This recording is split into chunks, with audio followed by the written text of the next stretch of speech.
Good evening and welcome to the August 7th meeting of the Waukesha Grove Town Council. If we can have a roll call, please. Mayor Browning. Present. Vice Mayor Rocket.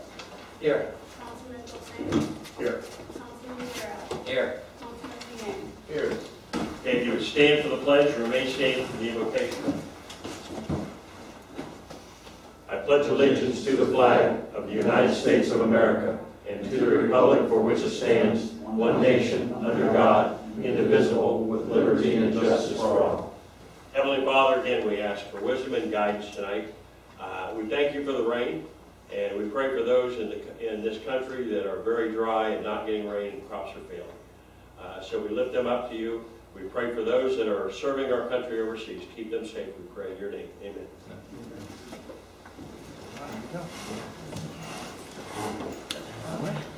Any additions or deletions from the agenda? Mr. Mayor, Yes. relative to the PUD ordinance, there were several issues that I had with this that I discussed earlier today with Mark. I think they're substantial enough, and I think Mark would agree that they need to make some more adjustments, and if we could defer this to a subsequent meeting, I believe that Mark is in agreement. Okay. What's your thoughts? I agree with Tom, but I want to also have a consensus that when we finally get this PUD together, and we know what we want, I'm hoping that we'll run it by the P&Z board for their consensus. Not to vote on it yet, it's been voted on, but I want them to see any changes and steps since they put so much time into it. Okay. Anybody else? Weigh in? What was the reason to? Can I suggest maybe instead of deferring, why don't you just move to like discussion when it comes up? Because you're discussing it. Well, I don't know, I'm not trying to get in the middle of it. I was only trying to answer to your question. I was trying to save some time. There's some issues with some of the words being ambiguous. There's issues with things being left out as to how many council members need to vote on it. You know, since it's normally all the planning issues require a 4-0 vote, or at least. I wanted to make sure that that was in there too, and that somehow when it got into the PUD that it wasn't reduced to only 3 votes, the normal majority. And there was a couple other issues that he was going to redo the wording up and get back. Okay. One of them was thinking is why don't we bring it up, we can kick some of these ideas around and then we can table it at that point, if that's all right, unless you want to take it off the agenda. Well, the reason I was suggesting take it off the agenda is a lot of it is just stuff that it says the town, it ought to say the town council. It's a lot of things like that that if they would just rewrite it all, we could read it through one time. Mark was suggesting that because there's a substantial amount. Okay. Mr. Mayor, there was some individual, what I'm missing here is that you've got a council member or two providing town management input for things that look like they need to be revised.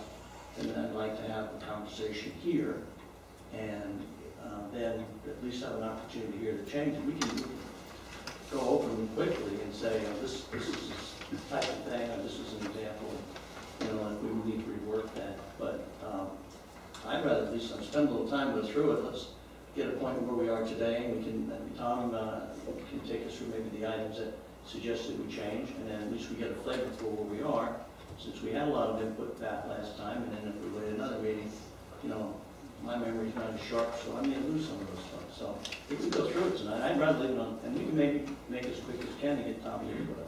Your Honor, let me just say that, yes, I did meet with, I met with Councilman Golsney, Councilman Gerald. I said I would meet with any of you on an agenda day to go over any items. I do concur with Councilman Golsney that we might not need to have a very long and drawn-out discussion of the PUD tonight. I would like to hear if anybody else has any comments that they want to bring back to Jim and I, so that when we take this back, hopefully we can do a thorough enough job to have it complete and ready for a third first reading, if you will. I did want to make some brief comments and explain some concepts to the PUD, because I think there are some misconceptions floating out there. But I think we could probably wrap all that up in 10-15 minutes if we we move All right, forward. all right, so we'll abbreviate it, but we'll keep it on tonight, and that way, okay, Yeah, that'll be fine. okay. Any other additions or deletions from the agenda? Okay, then I'll entertain a motion to accept the agenda, approve the agenda. I'll make a motion to approve the agenda. Okay, we have a motion by Jim, second. Second. Second by Ryan, further discussion. All in favor, signify by saying aye. Aye. Any opposed, same sign. Moving to the consent agenda. Anybody have any changes to the consent agenda? Any additions, deletions? I'll entertain a motion. I'll make that. Okay, Ryan makes a motion to accept the consent agenda. Is there a second? Second. Second by Ron. Any further discussion? All in favor, signify by saying aye. Aye. Any opposed, same sign. Passes. Moving to item, Your Honor, yes. before you move on, if I could just have a second, what I'd like to do is take this opportunity and introduce to you a young man who joined our staff a couple of weeks ago, Braden. Braden Garrett, members of the mayor and town council. Braden has been with us 2 weeks. He is our new planning technician. And in 2 weeks' time, he's been doing a bang-up job. I just wanted to be able to see the associated face and the name, so. Good deal. Welcome aboard. Thank you. Good to be aboard. All right, moving to item 6, since there's nothing on 1 through 5. And this is going to be an abbreviated. Jim. All right, I don't know that we need to go through the presentation. Let's just go through it and figure out if anybody's got any. I have some quick brief remarks. At the last meeting, there was some discussion relative to some issues with the PUD. And I was asked to try to clarify some of them because I had been kind of silent and I didn't really get all that involved in this discussion at the previous meeting. So what I want to quickly address is the genesis of the PUD, how it got here before you at this point in time. I want to talk about some quick misconceptions on the PUD and what it actually is as a land use device and then how do we regulate it. So first, I would say that the genesis of the PUD, it was necessitated through the creation of the multiple use future land use category.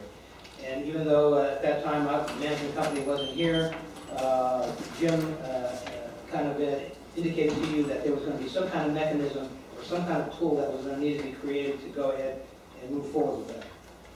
The option was discussed by Jim and myself and Jim and the town attorney, and we did agree that the PUD would probably be the appropriate vehicle in terms of trying to create that land use mechanism.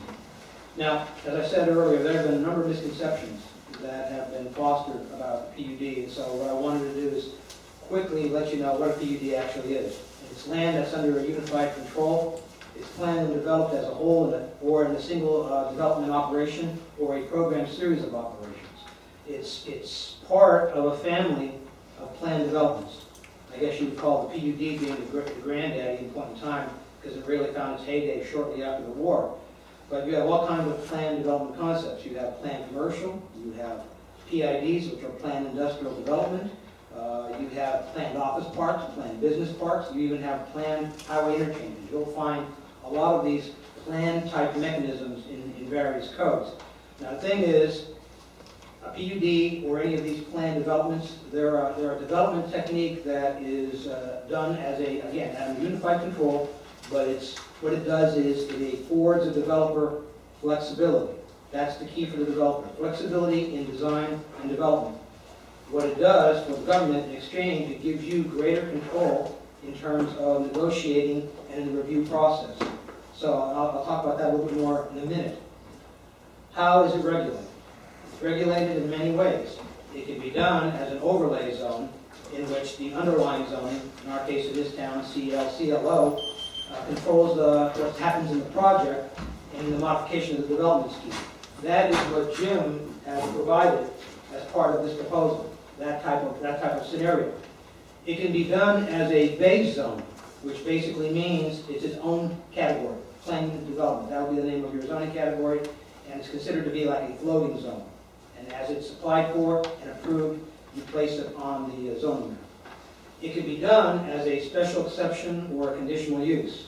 And you can do it in that kind of process, which in that case, a great deal of emphasis is placed on the ability to provide conditions and to review the use in that format. So It can be regulated in a number of ways. You would, from the standpoint of how it would go forth, you could do it as a master plan, a concept plan, a development plan. There are all kinds of nomenclature for how that's addressed. And then it's usually a 2 or 3 step process.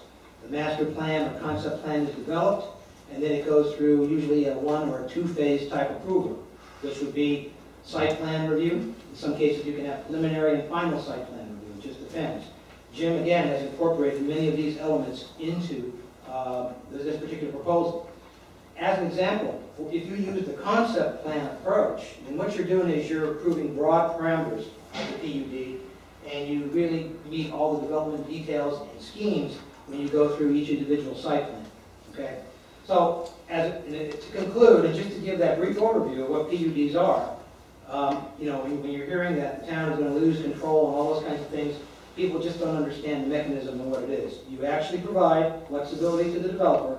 In return, you get that greater control, and it's done through a negotiated process, which allows you to, hopefully, if everybody's doing a good job, get a better project and a better product. And so with that, I would turn it to Jim, if he's got any comments before we get into items you may have for us to look at and review.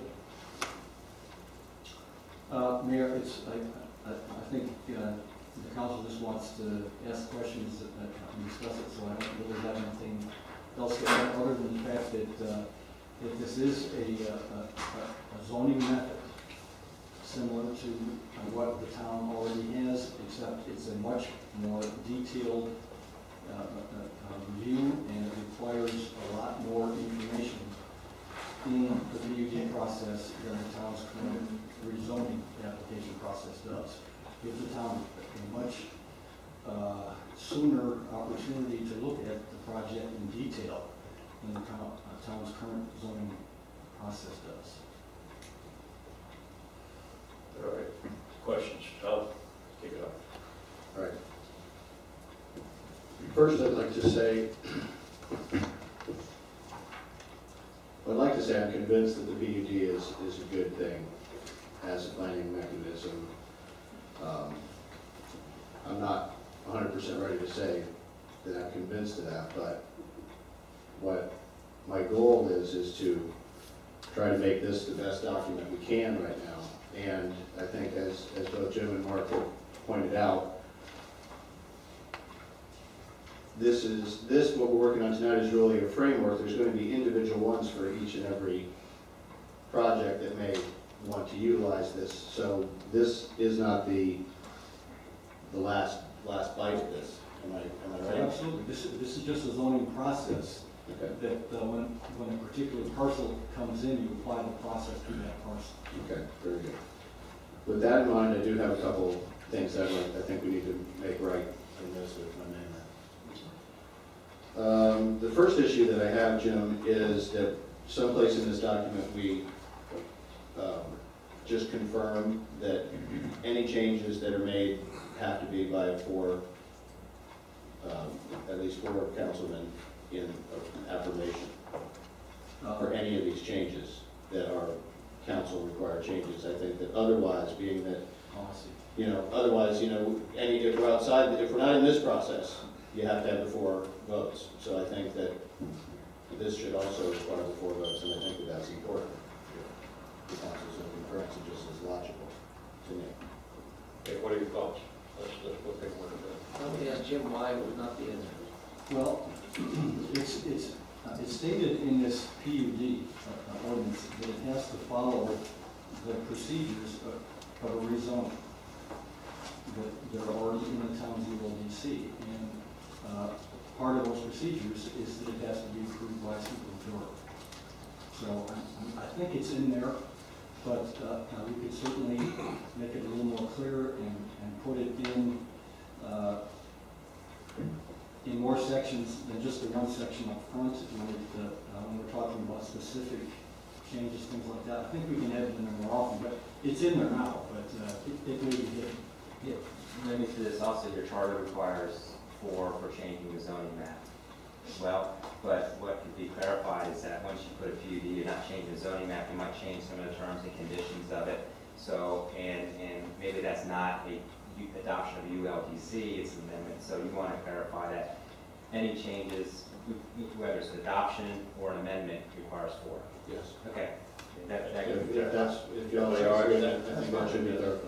Okay. On page 20 of 152, just, and I know you changed this document a whole bunch of times, I see up there, all the revision dates. So the third paragraph and the fifth paragraph are in conflict as to the requirement to be on Southern Boulevard or not. Oops. Is that in the staff report? Or- Yes, sir. Oh, okay. I have a separate staff report. Okay, but the third paragraph of background information says it can be at other properties in the town at discretion of the council, and then B, purpose, says that they have to be and they have to be on Southern Boulevard. So if we have a conflict, and I thought that we had also contended that they needed to be on Southern, I think we just need to. Yeah, okay, that's what was my intent. Okay, so we just need to resolve that. Sure. Okay. What was that? Tom, it says it's not clear. I see it number 3. Yeah, the third paragraph, it says, other properties in the town at discretion of council, and then B, it talks, the last sentence, certain properties with commercial future land application use designation and located on Southern, so they're in conflict. The two. Yeah, I'll revise that third paragraph. I'll find it right at number 1. Thank you. And then there's 2 things here. In the next page, 152, down at the bottom, I'll do the second thing first, just because I think it's easier. I think it should buffer all uses. This be, you know, whether the adjacent use is commercial or residential, it should buffer any use that happens to be adjacent, not just residential. Okay, now the particular item that you're referring to is language directly out of the comprehensive plan. So, okay, well, that's So something we we'll have can't to deal change with that, that. but Okay. if there's something like that in the ordinance, then we'll try to catch that and change it. Okay. Well, then, as an example of things when they come to the comprehensive plan, that would be one thing. And another thing is the word compatible. I don't know what the definition of compatible is. You know, what one may feel is compatible is not the same as what another feels is compatible. I don't think it's a very objective term. I think it's very, you know, one of those things we were talking about, where does the developer get through here? That's one of those words. At the time, compatible was defined, and then they revoked 9J5, so that's a good, well, we may now define it in our own. We need to define it in our own. If it hasn't been moved to statutes. Okay.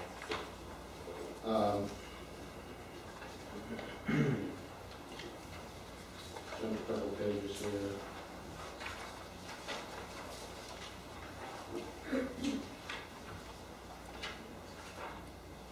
I'm now looking at page 32 of 152.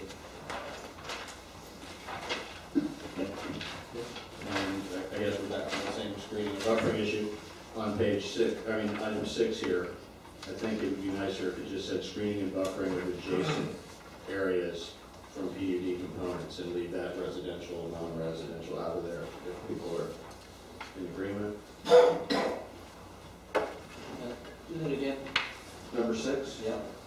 You would change it to? I would change it to say the following: screening and buffering of, and delete off-site residential, right adjacent.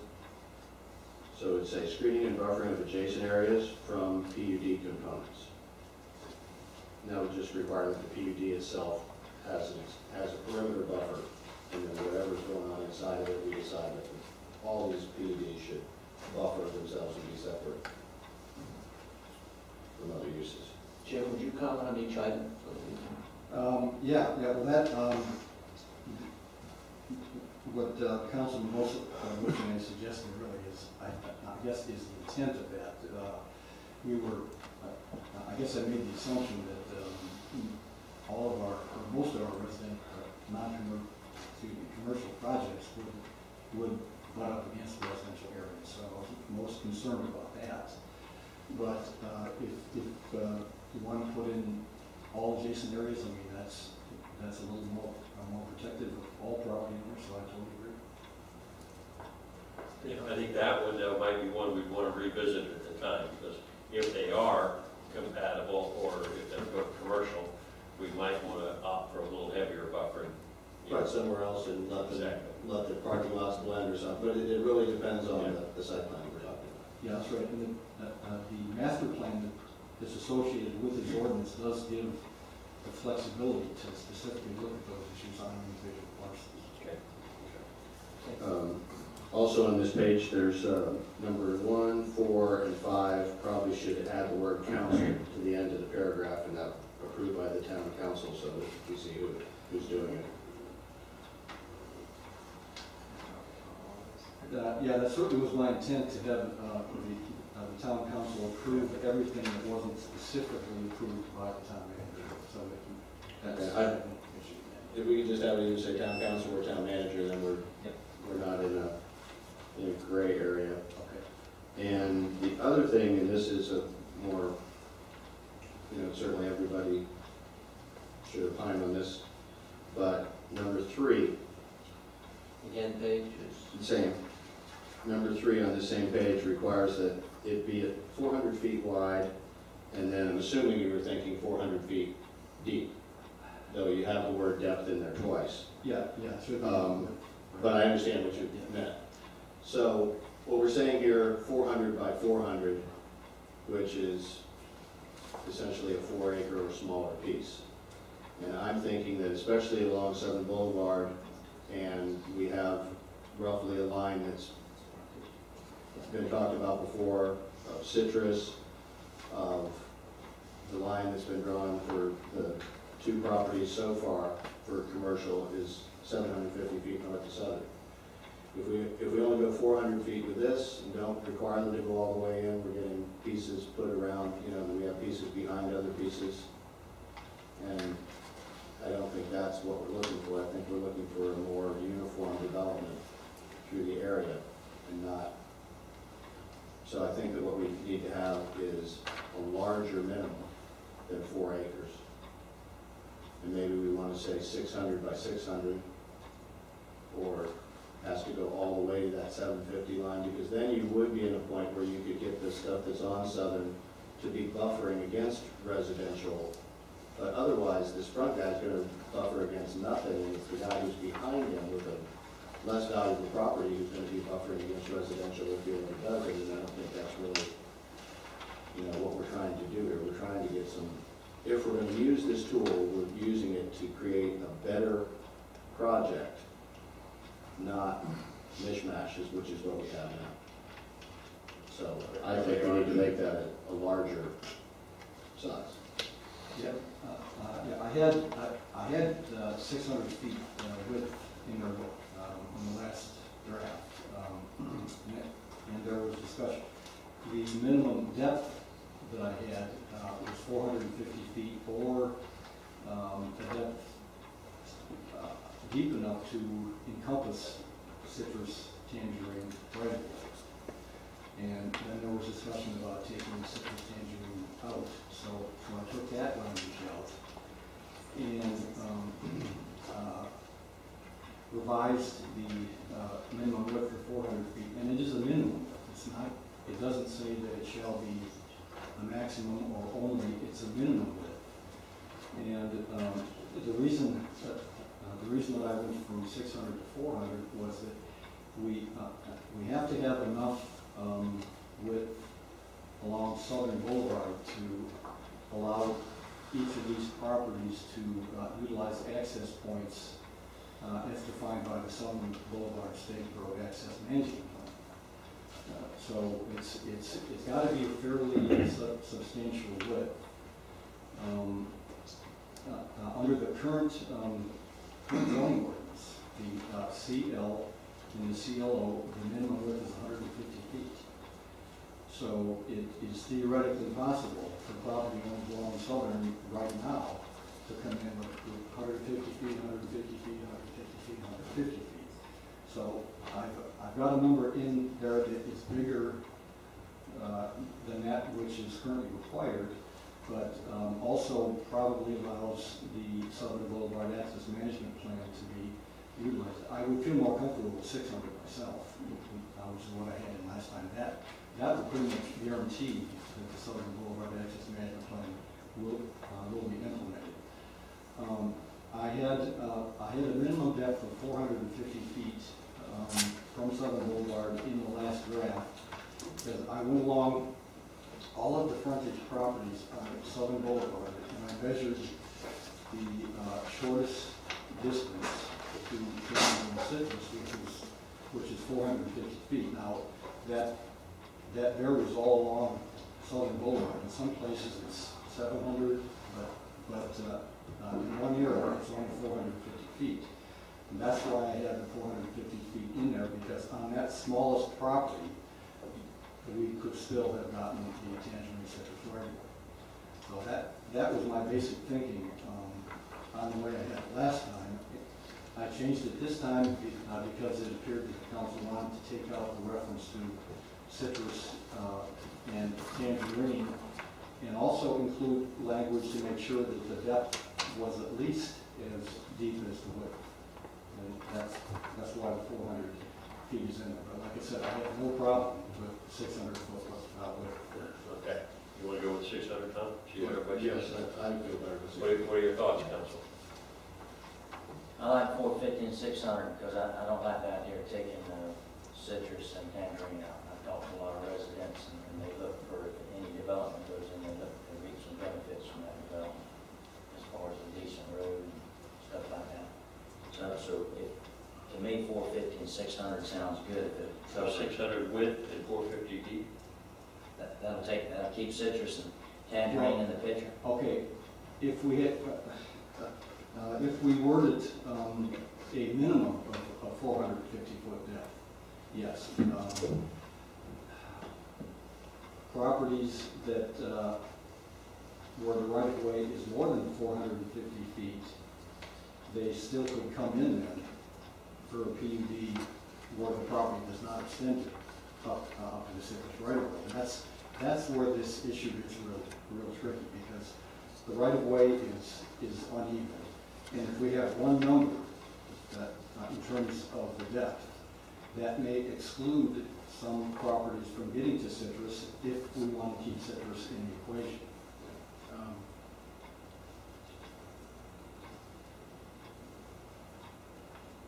The PUD ordinance should be something that we are doing, and then it should provide some sort of carrot and stick in everything. There ought to be a reason why the developers want to do it, but it also ought to get us something. So I'm saying with the PUD, if we have a greater depth, we'll accomplish what we want, which is getting the entire area dealt with. And if they don't want to do the PUD, then they're certainly capable of asking only for a lesser depth in the ULDC. So I'm saying, since this is when you agree with this, that would be an appropriate use Yes. of trying to get the entire area developed rather than piecemealing. Oh, yes. I totally agree that the larger parcels that we can deal with, the more opportunities the town has to gain assets, if you will, or implement a comprehensive plan. Now, the current minimum depth in the CL and CLO zone district is 150 feet, same as the width. 150 feet wide is the minimum with 150 feet. Depth is a minimum depth. So under the current zoning, I mean, it's possible that we could have a whole strip of small 1 acre parcels all the way across with individual uses and individual driveways. So if we can get this, All right, so what do you have, what are the minimum? 6 and 6 is what I'm- 600, 600? the 6 by 6 square. Okay, everybody all right with that? What are your thoughts? I mean, my comment, I guess, is that understanding we're framing this PUD in for the 50 acre minimum, right? No, that's only for the multiple land use designation. Well, I thought we were only going to, minimum parcel size for MLU PUD is 50 acres. For an MLU PUD, for a PUD that has a commercial land use designation, these are the criteria. All right, this is what we're forcing into that other arena where we said initially we had MOU without what we needed in terms of planning tools. Yes. In addition to that, you extended this to the commercial. Yes, I did, because, No, I think your recommendation was extended to the commercial My, scoop up. yes, my inclination was that as long as we're writing the PUD for the multiple land use, let's give the opportunity to include other parcels in there which can result in better designed projects, not under the same ordinance. I don't understand 600 versus another number. What about 750? I mean, Well, Well, just in the end, it's what leads to your acreage calculation. For example, the 400 by 400 comes to 160,000, and that would be under 4 acres. Whereas this 6 by 6, 360 is going to be in excess of 8. So you increase the size of the overall parcel that's going to be utilizing the PUD compared to just having, just a PUD on 4 acres over there that could subdivide itself into 6 parcels. no, I understand that, but it's like picking any number. What's magical about 8 acres? What's magical about any? well, What was magical about the 600 and why I'm Right. making an issue of it, the depth of it is so that you don't end up with parcels that are within the commercial area. Okay, the area that can be designated commercial that don't touch Southern Boulevard, but say, hey, I've been cut off from Southern, but I'm still in the commercial area, you need to give me commercial designation, and then we don't have a road to it. Or we have to figure out how to get them the road.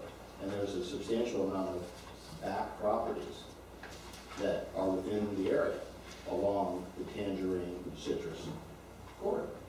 And so if you want that to be developed mishmash all the way to 750 feet north of Southern, then that's what they could do right now. Or you could come and say,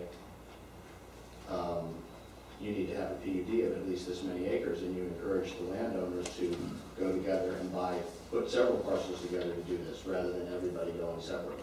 And it gives us a planning, and the whole idea of this is it's a planning tool. And the reason we would want to have this planning tool is so that we can plan a greater area at one time, so that it's interconnected and not just each in its own world. And that is the reason why we would be doing this, and the reason why I would say to increase the size. Otherwise, we're just creating a PUD level on top of commercial that can build any size, anywhere. And, I don't find that beneficial. But we don't want to use citrus tangerine as any kind of a measure of when you come off Southern, you go to. In that it doesn't exist, I can't think you can.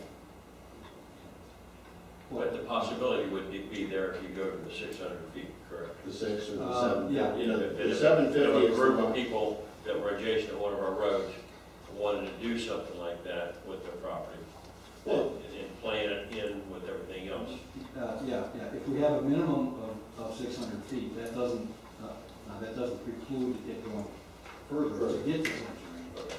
I guess the only properties that it would exclude would be properties that met the 600-foot requirement, but Tangerine was north of that, and that property owner whose property encompassed the right-of-way did not want to participate in it. So the Tangerine right-of-way would be excluded in that area under that scenario. Now, the 600 feet, I think, is the appropriate width, because that will pretty much assure us of allocating Southern Boulevard driveways according to the Southern Boulevard Access Management Plan. So, if you want to go bigger than that, fine, but I think 600 is a real good number. 600 wide is fine. I'm just kind of struggling with what makes the number what it is going north. And, 600 is, if that's, it's like anything else. What criteria do we use, and what criteria would you repeat to someone else and say, this is why we did this? Well, the reason I'm saying is very simple. At the corner, at B Road right now, we have commercial going 750 feet north of Southern Boulevard. If you only go 450 or 300 or whatever number on this, what do you do with everybody who has property north of 300 but is south of 750? they're gonna want you to build them a road to access their parcel. Or you're gonna have to make sure their parcel fronts up on this future Tangerine right there, so they have access in and out of all this. Now, if instead you make all those landowners be in one parcel, one PUD, then all those issues will work themselves out in your master plan, compared to people coming and taking little parcels here, there, and everywhere, like the people that live over behind the gas station, or across the other side of Tangerine. They're gonna want to get something. They're not gonna be cut out, You you don't know, want they're to not go to gonna be cut out. 750.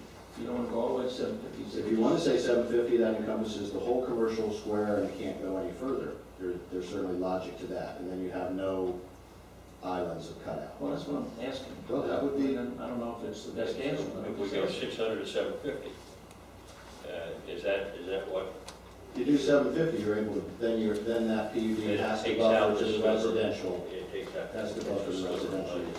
And it's fair with, compared to B road section, in other words, the people on the east side of town, same. Right, because they're gonna say, why it only goes so far north here, and it only goes, you know, Okay. that's just not right. So you want to go with 600 by 600 wide, 750 deep? Yes, sounds okay, as long as Jim thinks it's, we're not stepping in. No, I don't think so. I think 750, in my mind, at least I think those would include Tangerine Citrus all the way across. Yeah, So that gives the opportunity for property owners to get together to work out a plan where that can happen. Sure. Okay. So Doesn't I cut them think that's off. a good reason. But it doesn't, don't put it up or something. Carl? then that makes sense, Liz. I think that was, hold on.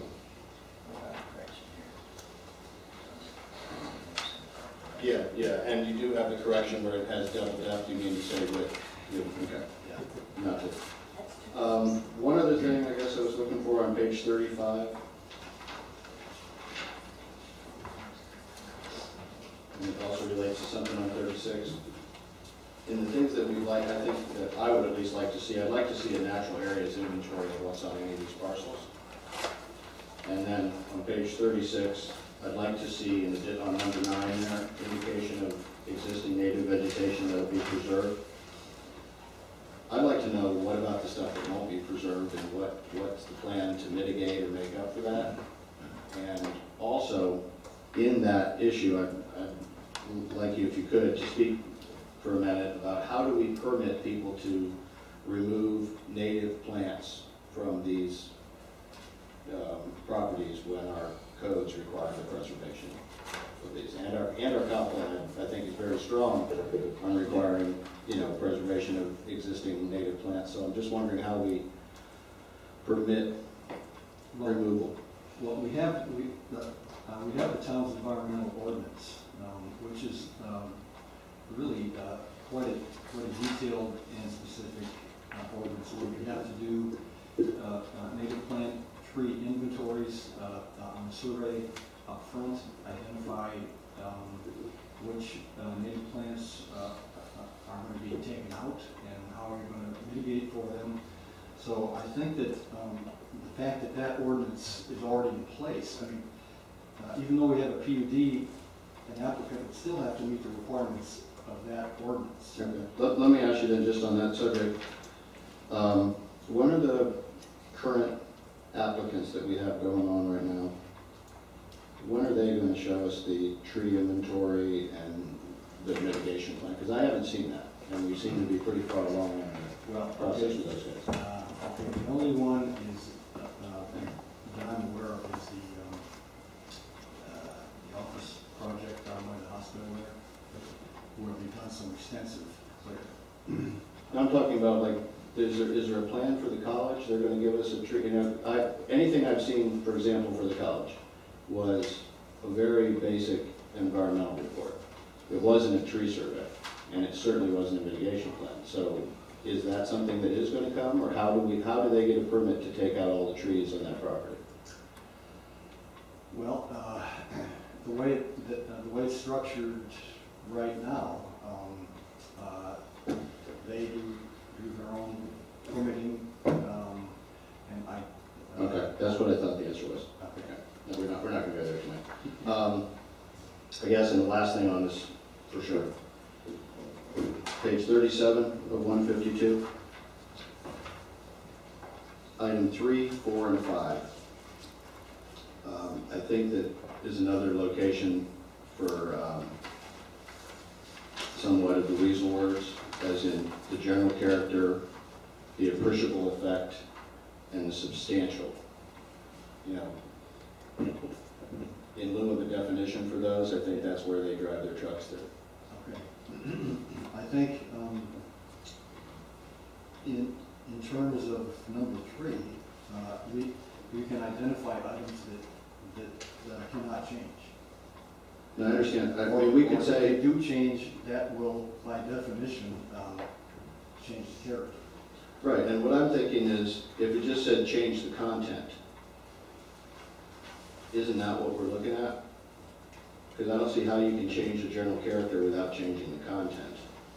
You know, it's changing the content of the master plan is in fact what's going to change. So the general character is some sort of ambiguous thing that I don't know what it is my point. I don't know what that is. I don't know what that means, compared to if the word was just gone and it said change the content of approved master site plan. Okay, I get that. I mean, I think we might fall into the same problem if we just have the word content there. I mean, if we have a master plan with 3 or 4 pages of conditions and one minor word gets changed, that's changing the content. Depending on what the word is, it could also be changing general character. True. So let us try to work on some specific wording for those 3 items. And If you could, because I think that they're, like I said, I think that's where we could certainly agree to disagree on all those things, and, you know, that gives the people the reasonable doubt that they're looking for. Okay. Okay, All right. Ron? Good, Tom, did a good job. Okay. Ryan? No, I've got nothing right now. Jim? Okay. It was a lot to go through, you know, I mean, I'm going through and you know, number 1, the PUD, you know, as long as we're not talking housing, we're not talking things like that, this is just a tool. I'm getting a little more comfortable with it, you know, because, you know, what that first statement, it's like, who's it gonna help? You know, and you know, I'm really not here to help people change our community. You know, if anything, it's the opposite. Sure. So, let me say it one more time, this cannot be applied in any land use category of residential. okay. It is not. Okay, I got Bridget. Bridget, Jim, will you bring us back to us? You know, something I was looking for, and I heard a little bit from Mark, was to be extra critical in that you would say pros and cons. Pros, I think you're identifying, but search for cons. Search for things that might be at least to either to bring it up as not in this, but maybe just this is a con, but not for this particular application. You know what I mean? You mean Specifically, a pros and cons. I think you're 2 doing columns, pros, cons? any way you want to structure it. It's like a summary Yeah. of what you would say, and be extra critical so that you would identify anything that would be considered maybe a con, and we can speak to that. I can do that. All right, Bridget. Hi, Bridget. City Line 2126 C Road. I'd like to address the issue of the PUD. I know that we started discussing, they planted, it may be a very excellent tool for, they plan for the multiple land use. My concern is the expansion of this area. I'm referring to the properties affected by the PUD overlay, especially those properties in the southwest corner of the town of the Loxahatchee Groves. The PUD covers properties somehow attached to the commercial or attached to Southern Boulevard. The depth at the time was unlimited, unspecified. I guess you're going to come up with a number on that. My objection is regarding the area that falls under this area in the PUD, classified on the map. The land in question is the lowest elevation in the town. and the most environmentally sensitive land regarding the water table. You have decided to drop your PUD on the most environmentally sensitive land. The town staff has not obtained a hydrologist report or a water engineering report. I checked. The water table and the topography has not been evaluated for the effects on our wells or the water table. The discussion to approve this is being made blind with the possible irrevocable damage to our water use. This may be in the best interest of developers, but is it in the best interest of the present residents? The town engineering has not taken place. We do not know what it takes to maintain the water in that area. We will end up with possibly salt intrusion in our wells. We may end up with dry canals. The linear park may not hold enough water. We may have to pay for water retention north of Okeechobee. This is a lot of expense, and you don't have the engineering and you don't have the hydrologist background to know the answer to this. Yes, this is a nice little tool for maybe your multiple land use areas, but you're expanding this to the whole southwest area of the town of Waxahachie, which has the lowest elevation and the most water-sensitive area in the town. This is a good plan for city planners planning for city pipes, city water pipes. They may not even see that there's a problem here. But it's a good tool for city planning, but it's a good tool for us that are on the water table and wells. That is the major question, and it hasn't been answered. It states the town shall be, policy 4.28, states the town shall provide for open spaces and shall promote water aquifer recharge and stormwater filtration. Okay, you're going to pass that along? You shall absorb it. How are you going to do that? Does the document help you? Anyways, I'm just going to bring one point, and that's the water. Thank you, Bridget. Okay, Nina, then I've got Frank Shavlin. Nina Corning, 2834 E Road. I'm glad you've addressed a couple issues like the depth and width issues, wording.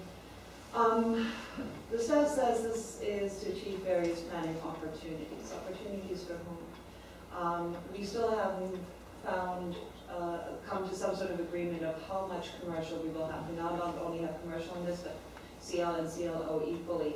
And they are saying that they are implementing this, the comp plan is encouraging this. The way I read the comp plan, and the particular number 1 through 11 mentioned here, policy 1.5.1 through 4.7.1, it pretty much reads less development, more green, protect wetland, rural natural environment, buffers, open space, aquifer recharge, which she just mentioned. It's really missing the key points of what we're trying to achieve. What you're having potentially is one landowner after another landowner, domino falling into this commercial area, and it's maybe not where you planned it to be. It's going to take a supermajority, I assume, to pass this, but it won't in the future. In the future, it'll be 3-2 to pass it from there on to be part of this. It does not.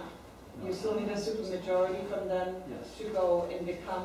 This is applied the same as any rezoning in the town. I'm glad to hear that. It also says that what is written here supersedes other articles. Now, does that mean other articles, other codes that you've written? I'm sorry. It says that it supersedes other articles on page 6. It's just any areas that there's conflicts, the PUD shall apply. Okay, so, Okay, try to make your comments. yeah, okay, I'll just, Okay. yes, So it's very weak in reference to minimizing impervious, maximizing open space. It gives you weak wording for administratively being able to change not only the word general, but appreciable and substantial. There are weak areas all over this document, and it's not written well enough that you can really use it as a good tool. It seems a good tool in order to go and convince you later on that you should bring certain properties into this PUD, and you're possibly getting yourself further into this than you really intend to. And that is my concern mostly, that you really, it was designed originally to come all along Tangerine and create that road. And you need to figure out where you want your commercial exactly, and look at each property, look at the wetland, look at the natural vegetation, and have some tools and some power to possibly receive more green space, linear parks, water retention, all these things. And I don't see it written in this document. And it's supposed to, according to staff, it's giving you more power. I disagree. Thank you. Thank you, Frank.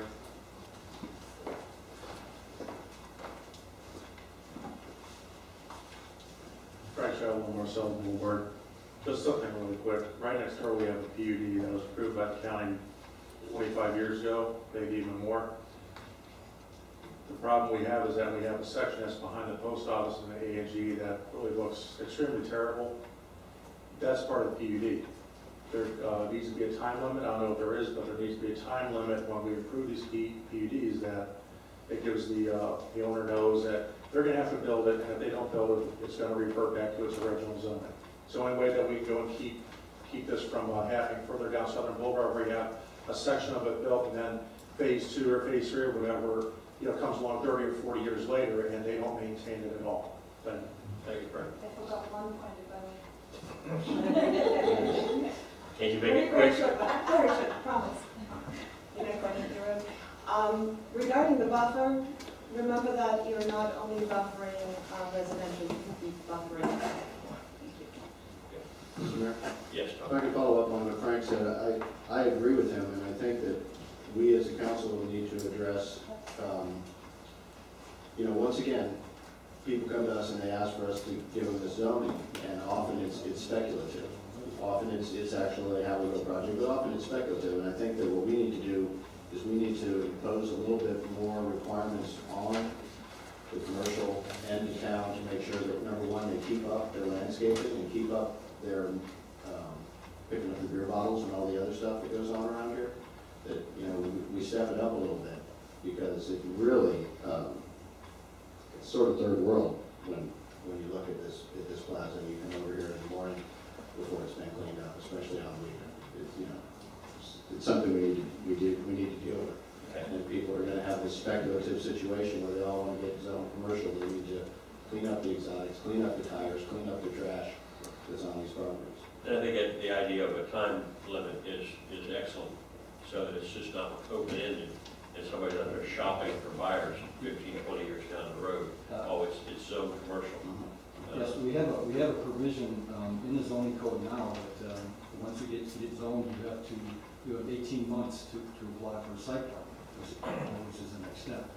Once somebody goes to site plan, that's a very costly process, and they're very, you have to be real serious about the site plan process. So we do have some time limitations in there now.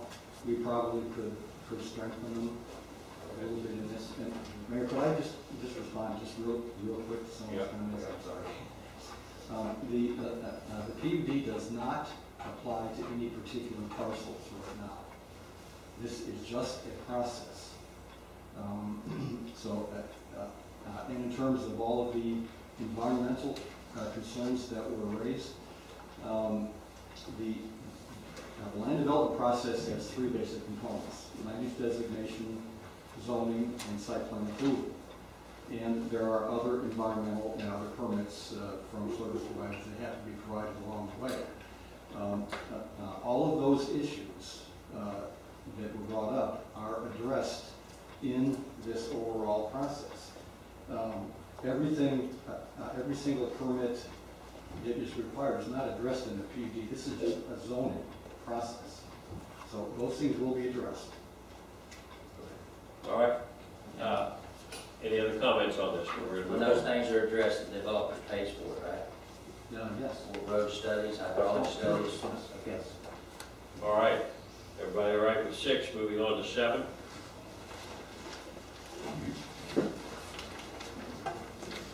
For the 1250 fund.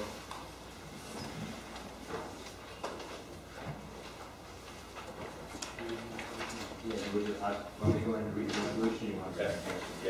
Resolution 2012-08, resolution of the Town Council, Town of Washington, Florida, strongly supporting the county's continued allocation of the $12.50 funds to the municipalities pursuant to County Resolution Number 2002-0192, which serves to enhance the county's intergovernmental communications plan, and strongly supporting the county's disbursement of the $12.50 funds to cover expenses for all municipalities that have radio systems that are functionally interoperable with the county's radio system without arbitrary distinctions being made, providing for an effective date and other purposes. Okay. Mark. Thank you, Your Honor. This item goes before the Palm Beach County Board of Commissioners on August 21st. And the League of Cities has asked each city, the Board of Directors of the League of Cities has asked each city to consider adopting this resolution and passing on to the Palm Beach County Board of County Commissioners. My understanding is that pretty much every city in Palm Beach County has done this, with the exception of Boca, who I think is going to actually be sitting down and doing theirs on the 21st. We are served by the Sheriff's Office. It's not a direct impact to us, any of those cities that are served by the Sheriff. But the funds are very important because for those cities that are updating their communications and are looking for this interoperability, it's very important. So the League is kind of looking for all the cities to kind of have a show of solidarity as it relates to these funds with the county. And I would also add, the Executive Director of the League of Cities, Richard Radcliffe, is here tonight. I think he may want to offer some comments. Yes? If you like, step on up. One of the things in this whole thing, I mean, this to me, the simplest part as a taxpayer. Where's the $12.50 come from? And for everybody that doesn't understand, because it's not been documented, this is a part of the fines that are paid by traffic offenders all over the state. And then it's dispersed to the county. So Richard can address that better, but that's where it comes from. And it's not this, what we got here tonight. So if somebody didn't know, they'd have no idea where the $12.50 was coming from that we were talking about. Very correct. You're ahead of the loop in terms of most of the cities. I'm Richard Radcliffe. Thank you for the opportunity. I'm the Executive Director with the League of Cities. Thank you, Mayor and Commissioners, Councilman, for the opportunity. It is $12.50 the state of Florida gives to every county from traffic violations, and that is only for counties that have an interoperable radio system. Only for police. This is only for police. This, if you look, it's the ordinance 202. So 2002, this ordinance went into place with Palm Beach County. They collected over $10 million and dispersed over 8.6 over their 10-year period. We're just saying this is a great system. A lot of the cities are building their systems. Jupiter has money left, and Atlantis has money left in accounts. And the county had a budget problem this year, and staff was told, find money everywhere. So they went out and found money everywhere. This was one of the places. Since then, they've found a lot. They found money, and this isn't as critical. The other factor is, when you take the money, it's actually $160,000 to Palm Beach County, because they already get the money when they contract with you. Every $12.50 that are written in your jurisdiction goes to the county. The sheriff is 45% of the population. They get all that money. So it's only a small piece, but we think it's very important, not only for the little cities that are impacted, but for all of us. If there's a terrorist event or whatever happens in the future, we want to make sure that there's that little bit of extra money, that if technology gets better, this is the #1 county in the state of Florida. If there's an event, we want to have that little $160,000 put to the best technologies. So we think it's a wonderful thing. Palm Beach County didn't have to do it, really. They could have not accepted the money or built their own system, but they chose to share. And we have many different systems that are out there, but it's a good thing for the whole community. Thank you, Richard. All right, I'll entertain a motion. I make a motion, we approve resolution number 2012-08. Second. Second, any discussion by council members? All in favor, signify by aye. Aye. Any opposed, same sign, motion passes. Thank you, and also if anybody feels the need, the 21st, 9:30 a.m. at the County Commission chambers, Okay. any elected official. You need a letter from us or anything? If you can send a copy of this resolution, one to the County Commission and one to my office. Okay, thank you. And if anybody feels the desire, we'll pick up the parking for you. What a deal. Okay, item 8, Mark. Well, Your Honor, in essence of brevity, no report. Wow, just what you got in our article. Okay, moving to 9. 9A.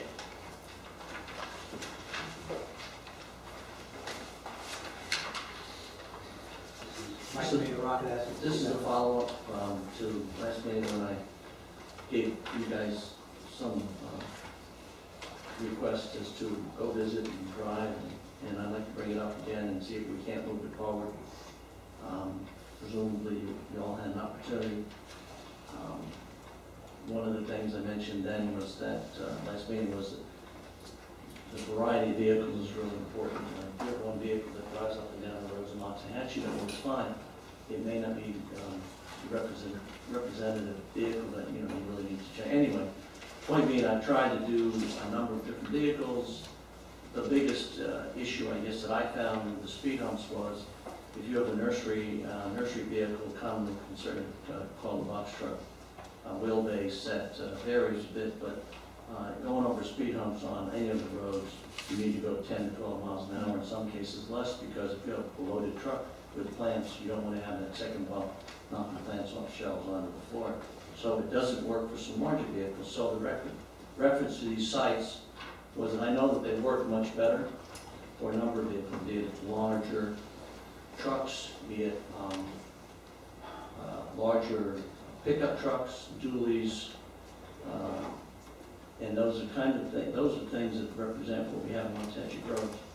So I'm hoping that we could make some determination as to the speed hump being adopted. And since Tom brought up the question last time we brought up the issue, I think we could extend the discussion to not only speed hump, but a little bit of discussion about their spacing and how we might apply them. First, we have to come to an agreement as to whether we adopt this as a standard.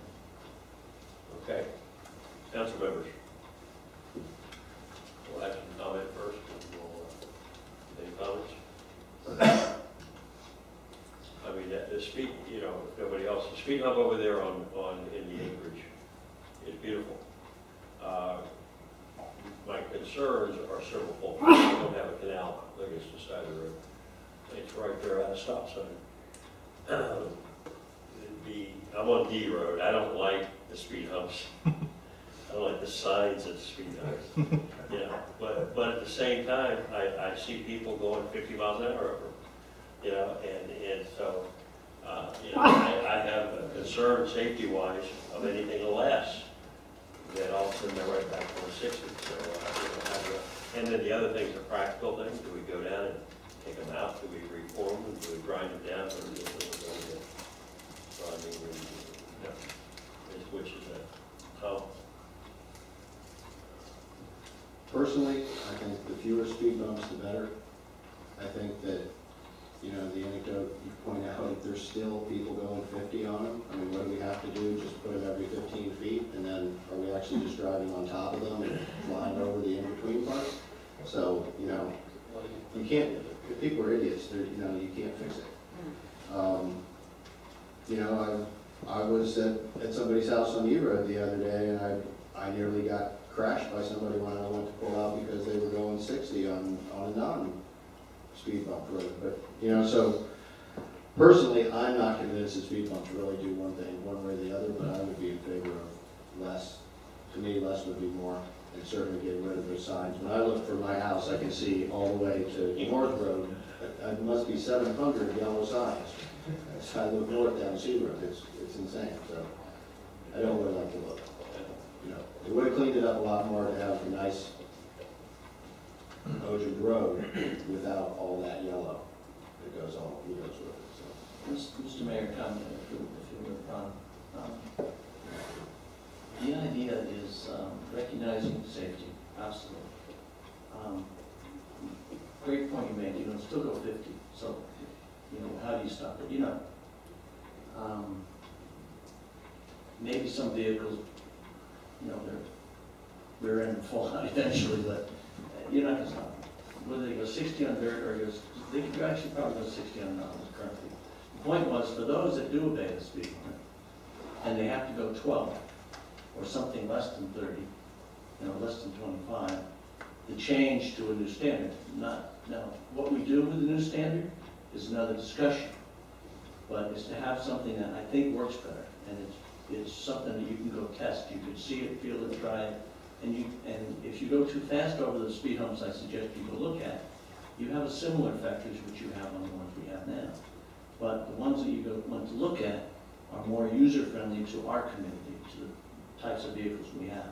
But they still manage to give you a sense that if you go over them too fast, over 30, much over 35, you get the same reaction as you do on going over the current speed hump. So it's really to fix the ones that are more like those people that go to speed limit would like to go 30 or 25, 30, can't in many vehicles. And that's just to fix that. The distance between, as I said, Tom brought up before, it's something I think we need to consider. So the application of the standard needs to be discussed later. First thing to do is say, is this standard something we accept as a better standard than what we've used? We can talk about the distance between. I would suggest for a half-mile road, like the few that we have, that go east-west, that are paved, and that we're talking about repaving, we put into the same number of speed humps on those roads. That's about what you have on 44. 2 humps, you go in 600 and something, 800 feet, and you add a bump, another 800 something feet, and you got 2 bumps on a half-mile stretch. First of all, we don't have any speed humps on those little side roads, the ones that are paved. So adding 2 would be sufficient in my mind to accomplish some speed control and not really create another roadway that you can't go to 12 miles an hour with a spot short. So that was the intent of the whole. The biggest reason these were designed is that I think when it comes time to where this council can take full liability for the speed humps that go on these roads and relieve the water control district of that liability or responsibility, I don't think they have a problem with that, and I don't have a problem with it. If we're willing to do away with speed humps as a council and accept the liability, these speed humps were spaced at a certain distance. They were made, they were engineered at a certain height and width, mainly to keep a person going 30 miles an hour from one point to another.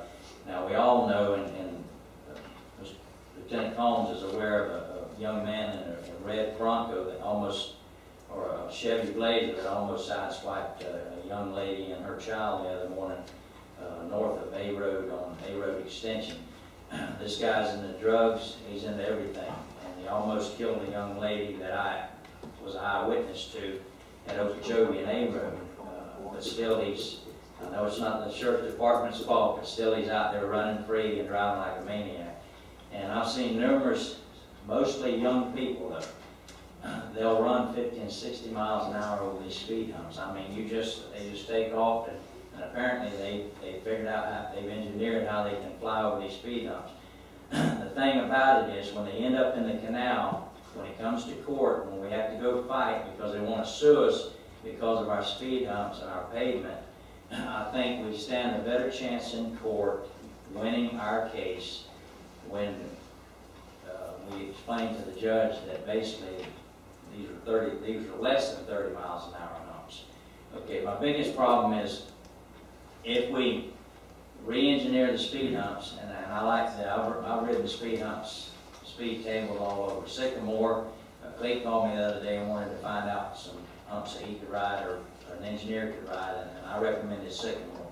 Sycamore, they're very professional, they look good, and they're 30-mile-an-hour humps. It doesn't matter whether you run the fire truck code 3 or whether you run the small car.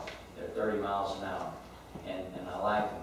The question is, if we redesign the speed humps, what do we do about the speed humps we already have in? Okay, that's going to be costly to the town if we take them out. Now, what the things I'd like to find out before we move ahead. First of all, I'd like to find out from an engineering if we could remodify the ones that are there. In other words, extend them, make them lower, make them higher, but improve them, but without removing them. I'm looking to save costs to the town. The other thing we need to, and we've got the money in the bank, so as far as paying $400 for the humps that we have now, and we may be paying anywhere from $1,000 to $2,500 for the new humps that we would like to have. You know, I think when we jump from a cost like that, I think it needs to be done at a workshop where the taxpayers have a right to say, hey, we've got the money, pay $2,000 for a speed hump that normally would cost us $400. So those are the things I'm looking at. The speed limit in Loxahatchee Groves is a rural area. It's 30 miles an hour. Everybody knows that. So the truth of the matter is we put speed humps in because we have canals along the side. Well, there's no doubt in my mind, and probably everybody up here, when we put the ozone down, that improved the road greatly from the dirt, from the mud when it's raining and you want to slide in the canal because you can't stop on it. If you get on a bicycle and you ride these ozone roads, it's actually harder to pedal that bicycle. It's like the ozone wants to pull you down to it and attract you to it. When you ride bicycles, I'm assuming the cars and stuff will be the same way if you're driving at the right speed. So the truth of the matter is we made the roads safer when we put the ozone down than what it was before. So I don't know if we could go in a court of law and fight a lawsuit and win with that or not. But I'd like to hear from an engineer if we can remodify the humps we have to make them 30-mile-an-hour humps without costing us a lot of money. And if the engineer says we can do it, the other problem, which Clete has tried to explain, is it's hard to come in with what they call an asphalt machine to make these speed tables on an ozone road. It seems to, from what I've learned, it seems to tear the road up pretty bad. Now, somebody put in a water main on North Road. Okay, when they cut the ozone out, they put asphalt back in. They did not put ozone back in, and there's a dip, and it just happened to be on the west side of the speed hump. So there you got somebody coming out here putting in water lines and not putting the same material back in. So I'm assuming we're going to do something about that. But that's where I stand on it. I believe, I agree with Jim that our residents shouldn't have to suffer because we're trying to control these speeders and maniacs and want to abuse our town. But at the same time, we've got to take into consideration the liability if something goes wrong. Okay. John Ryan.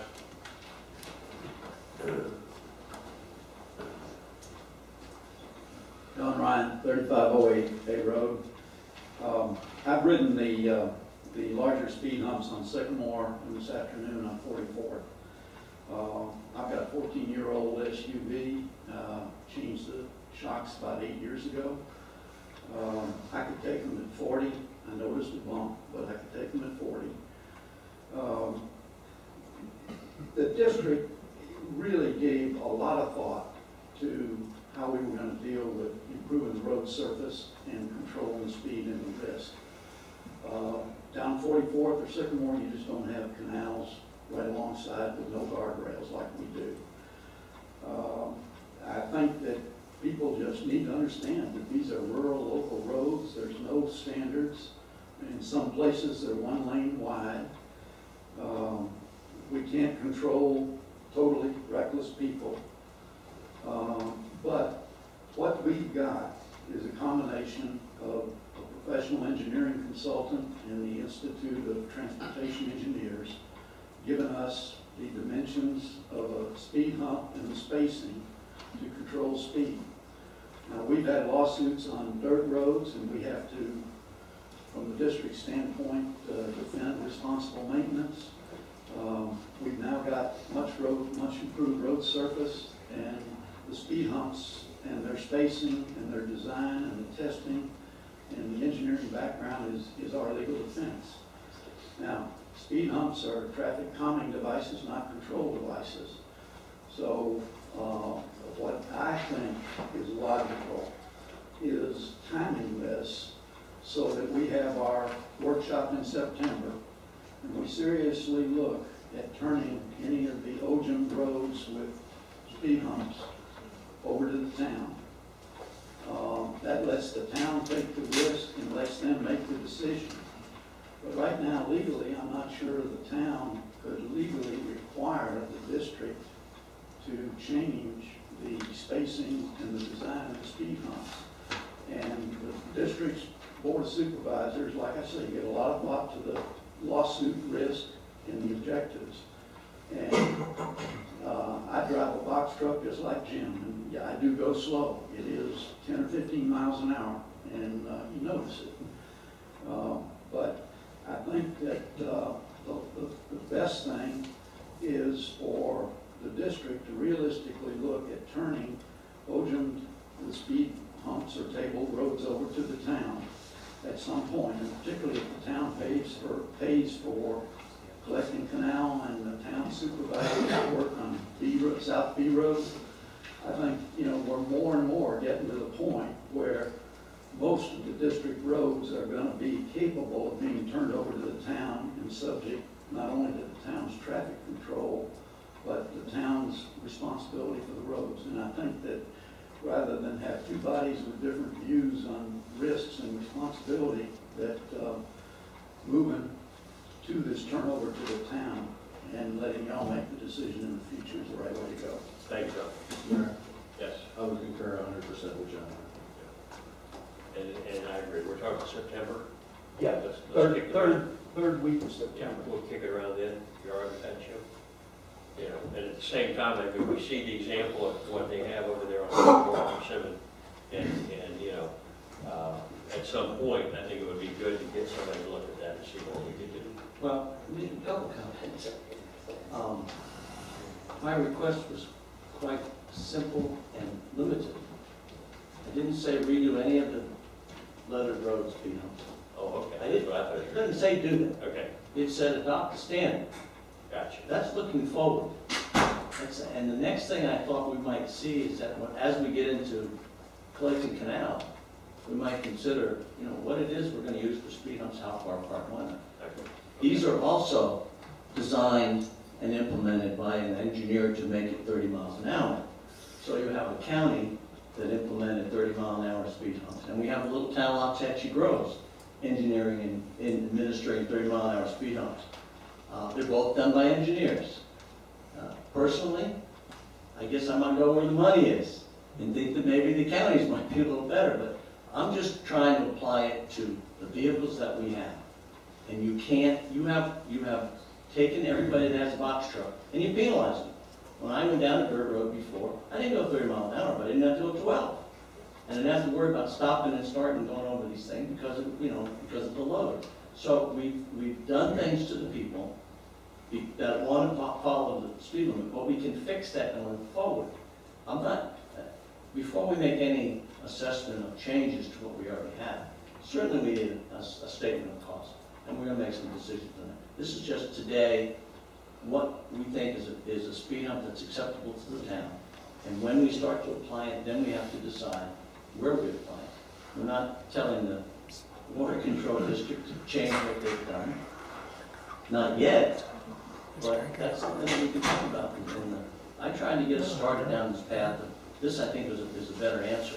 Certainly better for the vehicles that I drive. And I don't think it was, it's like anything else. When you do something for the first time, which is the first time we've done roads, you learn. And I think there's something that we can benefit from for what we see around us. So I would like to make a motion that we adopt the speed humps that we see on 44. Or if you want to use one of the other road signs, but they're all very similar, done by the same parties as a standard. Not to suggest that we are changing anything that's currently in existence. This was a look forward. Okay. All right, we have a motion. Is there a second? I gotta make a comment first. Because it may. Well, why don't you make it? Okay. Yeah. You don't want to make a second, you just want to make a comment. Okay. All right. Do we have anybody's going to make a second on Jim's motion? I'll second. Okay. Ryan second. You can make your. My comment is we've got an intergovernmental committee, okay, before we make a standard speed hump, a road on a standard speed hump, I would like, I'm pretty sure the water control district is conferring with engineers right now to see if we can possibly do a standard speed table on an Ocean Road.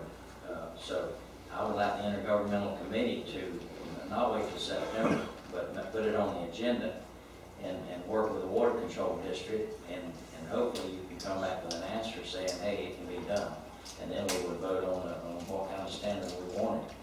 But when's the next intergovernmental committee meeting with the water control board? We're trying to schedule that. I see it being in mid to late August. But no, that's the way I'd like to see it. And who's on that committee, by the way?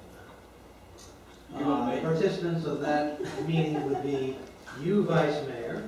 Yes. I believe it's still Supervisor Bryan. Yes. Mr. Sonnier and myself. Oh, if I know Robert was on there, I might. We had a mini meeting right here. Yeah. Okay, we've got a motion and a second. Further discussion. Anybody else? Comments? The only comment I've got is there's I think a twofold use of the speed humps. Number one, I think your box truck slows down the guy with the Blazer that's going 60 miles an hour. But anyway, one of them, you know, OJIM is dust control. The speed humps control the traffic speed and things like that. I think one of the reasons that a lot of people went for that was it also discouraged a lot of cut-through traffic. So I think we have to be careful that the easier we make it to drive, the more cut-through traffic and the more road impact we're going to have. So you know, we're looking at B Road coming up, and if all of a sudden that becomes the town's responsibility, and we put a nice flat table 900 feet apart, yeah, they no longer have 11 speed humps to my driveway, but it will all of a sudden become that much nicer for people to cut through lock section curves. So those are some of the things I think we need to consider, you know, before we change things. And you know, so there's a lot of thought we need to put in. Anyway, we have a motion and a second. Further discussion? I don't see any public comments. All in favor, signify by saying aye. Aye. Any opposed? Aye. And I'm no opposed. So anyway, fails 3-2. All right, moving to 9, 10A. Thank you, Your Honor. 10A is the Unified Land Development Code with a review. On April 17th, Vice Mayor Rocket requested that Town Council hire a professional to review 2 drafts of ULDC that were ultimately termed original and target and report back to Town Council. Councilman Gerald seconded the motion and it carried 5-0. Staff went through the process and obtained 3 quotes under the open market method. Land Research Management was awarded the assignment at the quoted price of $3,575. I will be asking the Mayor if you could allow Mr. Fleischman to make about a 3-minute presentation as soon as my remarks are completed. I would indicate to you that here are the 2 documents that were reviewed.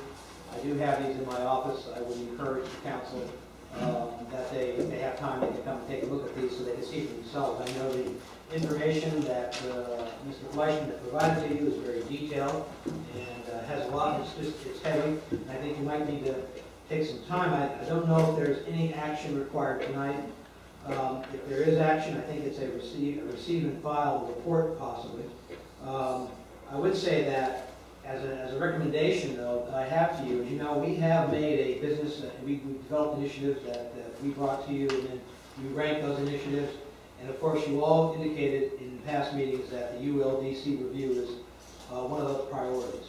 What I would propose to do is, at the end of this fiscal year, if we get through the budget and all some of the other issues that we're going to be tackling, at the first meeting, at your first meeting in October, I would like to start to bring a number of sections to the council for our staff review and then your review, and see if you believe they pass muster or if they need any type of amendment work to it. And then possibly at 3 months into that, and we'll do it on a monthly basis. And then maybe 3 months into there, we can start doing the first round of amendments if there are enough amendments that need to go forward. So hopefully within roughly a year's time, we'll be able to accomplish that internal review, if you will, of the Unified Land Development Code amendment. So with that, if I can, maybe I'll turn it over to Jim and let him provide some comments to you about the effort that he conducted.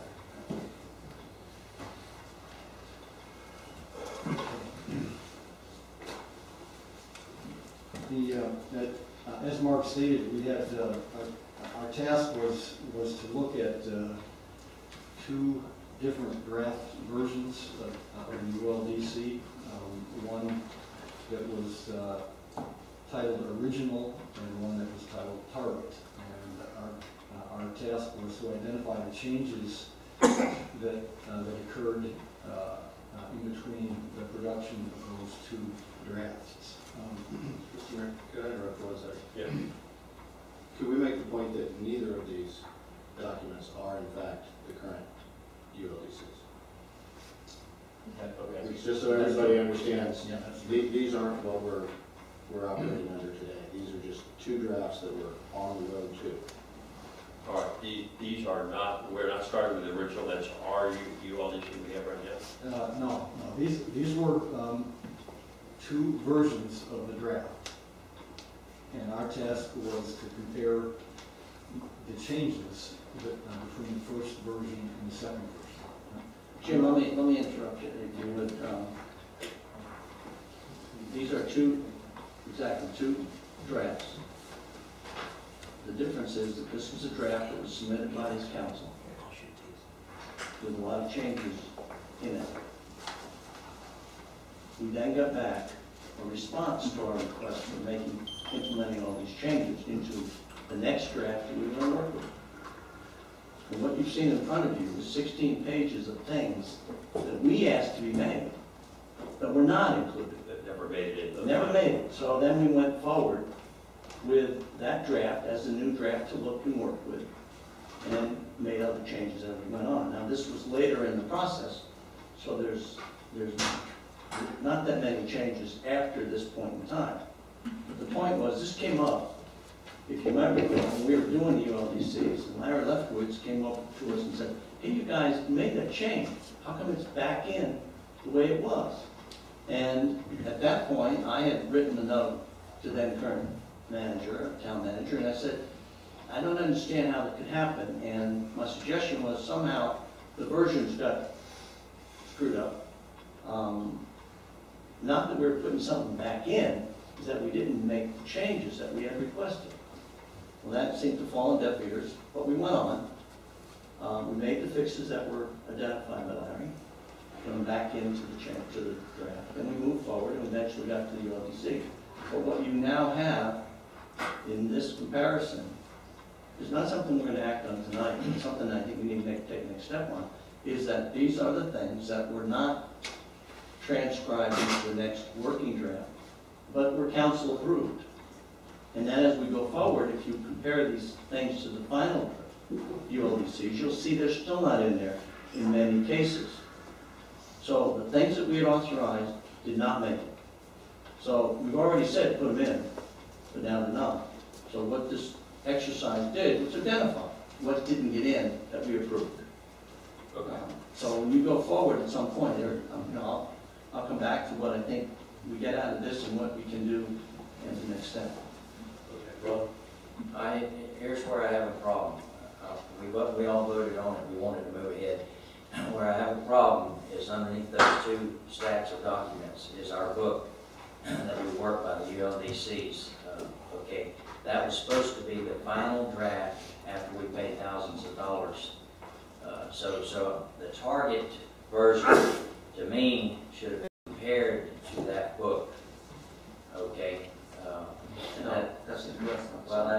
That's the way I feel. In other words, here what we've done is we haven't even looked at that book. That book, that book may be like the target version. In other words, I want to know how the book that we're using and working off of right now, I want to know how it compares to the target version.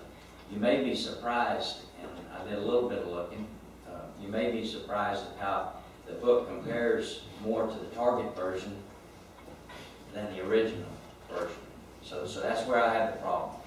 If we move on, okay, now, since we've already done it, if we move on, there's no question in my mind that we take this target version and we compare it to the book that we're using right now.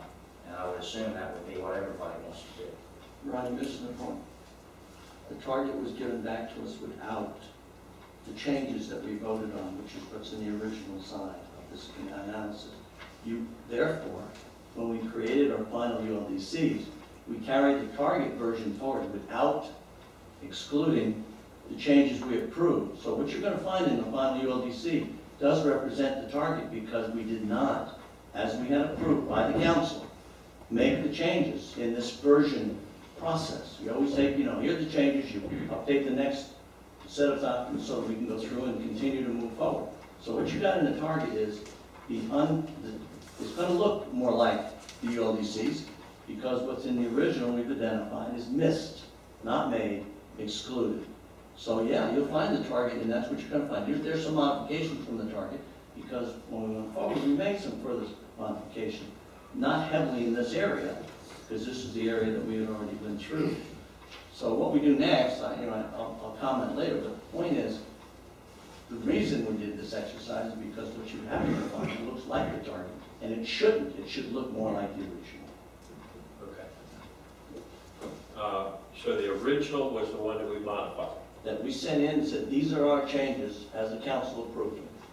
and then the target version was what? What came back Okay. in the same day. All right. But my point is, like Jim's saying, if we were missing some of the stuff that we put in the original, how do we know that it was not put in the book there? In other words, that's what I'm, Yeah. that book has not been opened, that book has not been. I think from a practical standpoint, what we're going to have to do, and I think Mark hit on it, we're going to have to go through this thing, take a section at a time. We will look at the original or whatever we want to look at. We will look at the new thing. By now, maybe we've got different ideas. I think we can look at what it says now and just say, is that okay? You know, what was decided in the past, if it made it in, it made it in. The fact is, we voted on the book, and the book is what it is. And I know shenanigans occurred. I have no doubt in my mind. But, you know, I don't know that the forensic exercise is going to get us anywhere, when reality is we need to look at what's written today and say, is that acceptable or not? And if we look at that in conjunction with what the changes we wanted to put in there, then it'll give us the ability to make those changes at that time. Right? Yeah, my thinking was that we start with a copy of the current ULDCs. Yeah. We start working through them, but before we take them forward, section by section, that we include these items that were clearly approved and not implemented, not included, so that when you work with the new document, you can at that time revisit the original items that we approved. And that time and say, yeah, leave them in the way they are, or let's further rework them. But to leave the document unchanged and start working on it, knowing that all the items that are identified here in blue have not been included and were voted on by the council to be included. Yes, we approved the LDCs. Yes, we missed it. We didn't go back page by page, every change we made. We put a little trust and faith in those that were managing the process, that it was working, and it wasn't. So, all I'm suggesting, first of all, I didn't expect quite as many things that were missed, but I expected we had a few because I did a sample of 2 situations and I had a 100% failure rate on 2 samples. So I expected there were going to be a few more. We've got them. What I don't want to do is to abandon what we approved because it didn't make it in the process that we go through when we go through and update ULDCs. That's my concern. I think it's easy enough to implement, put them in as, you could leave them colored. You could leave them right next to it and cross out the things that are there and say, this is what we start with as a result of this exercise. And then go forward. That way you've got what we intended to be in the ULDCs in there to work with when we review it. If you've got a third document, I think it makes it harder. That's what Mr. Mayor, I think that the facts on the ground are that what we adopted is what we adopted. I'm not as clear as Jim of which original or target came first, or if there wasn't a third version. So I'm not willing to say, let's make the wholesale changes in blue. Because for one thing, I wasn't on the council at the time it happened, so the idea that if today the vote were to be taken, it would be the same, isn't necessarily the decision that should be understood. So if they didn't make it, they didn't make it. It's one of those things that happens. Now, if that was nefarious, the reason it didn't make it, you know, I can't speak to that. If it was just somebody didn't write it down, so it didn't make it, you know, I think we have to go with what we have and go forward. We can certainly use those blue items as guides towards this is what we said, shouldn't we go ahead and change it to this? But I'm not necessarily saying that that's the decision I would make. Certainly just put them all in like they should have been there. I don't know what day that was. If you can say on this day, let's look at the minutes and say, you know, January 23rd, we said this, and this, and it didn't make it. I'll show you right here. That'd be one thing. But I don't think we're there. We're saying instead, all these things are different and they should have been, but they're not, so let's just adopt them all wholesale. I can't vote for that. Well, Your Honor, I think too that based upon the discussion and what Vice Mayor Rocket indicated, I think the utility of this effort is going to be hearing his explanation of it. It seems like we're going to be able to use these two documents in conjunction when we start our review in October. At least give us the background we need, in addition to what's currently in the book, to, you know, provide recommendations to you. And we can vet all those items on a case-by-case basis, being that we don't have it memorialized. Right. And we can review those. I would hate to spend a lot of money and effort in that, because I think what we're going to need to do is go through this based on the experience of this council and make change. You know, and right now I'm looking at it that we as a council, or the council at that time, voted to approve it. We've got a document there voted on for us to say, wait, we're going to change it to what was not voted on. You know, even though the changes were voted on themselves individually, the document was approved. And I think therefore, and Mike, you can correct me, but I think we're bound to that document until we legally change it as this council. That's correct. Okay. You know, that the document was intended to be a culmination of all your consensus at the workshops, and then it was attached and formally adopted, as you said, because you used to sit as the LPA, remember? You reviewed it as LPA and as town council and had your hearings and adopted it. What was adopted and what was attached to that ordinance is what is your ULDC. Now again, you also got to be careful, I just say this for the public benefit too. What you see on Unicode is supposed to be the same document. What you find in many places, it may not be. I'm not talking about this code in general, just specifically. As a lawyer, what I would say is, I would always go back to what you attach to your ordinance as the law of the land. So it's the codifications for convenience. So whatever was attached to that ordinance in November of 2010, that's your ULDC. Okay. But at the same time, I think we're going to need to take these documents, review it ourselves when we address this and see if there's anything we need to do. And there might even be brand new stuff we know better now than we did a year, you know, or 2 years ago, 3 years ago when we did this. Right. The point I made was, I would not suggest we change the ULDC simply because Blue says it wasn't in. It was the first step in the process of revisiting the ULDCs. It was, to me, an easier way to include things that we had included and agreed to, and not in the ULDC, but put them in there, leave them very clearly labeled as just been inserted based on this exercise, so that you go through one set of pages and not necessarily have to visit multiple. Right. The other thing, we did adopt these things, and I can go to the minutes, and we could play that tape, which is probably 4 hours long, at least for that evening, or the, you know, multiple things that we Multiple did. evenings. So they're there, you know, we can go through that, but that was not the intent. Again, the intent of what we did was to find out if there was just a couple of things that I happened to stumble across, or if more likely, there was a number of things that were missed. And I remind the council, we approved these things that were in blue. Then did we change them later a little bit? We might have. But it's not, it doesn't bother me that we don't adopt the process that I suggest we do for convenience as far as making it easier for us. That's my opinion of how it might be easier for us to do the ULDCs. The point of this exercise is to say there's a bunch of things that did not make it, and we look at those when we go through the ULDCs. Right. Okay. Anything else, Mark? Anything else, Council? I've got Virginia. The only public comment before I go. Virginia Scan. Spanish 15410 North Road. I can see we're all enjoying government money. As far as the ULDCs, to wherever you find them, just a few comments. And I'll start with, I certainly hope we're not allowing fireworks to be permitted for sale in a town where we don't permit fireworks. So I was hoping that was a big typo. And if it's not, please consider taking it out of there. I'd say about a year to 2 years ago, we discussed stalls. And there's a statement in there that you can only have groom's quarters if you have 18 stalls.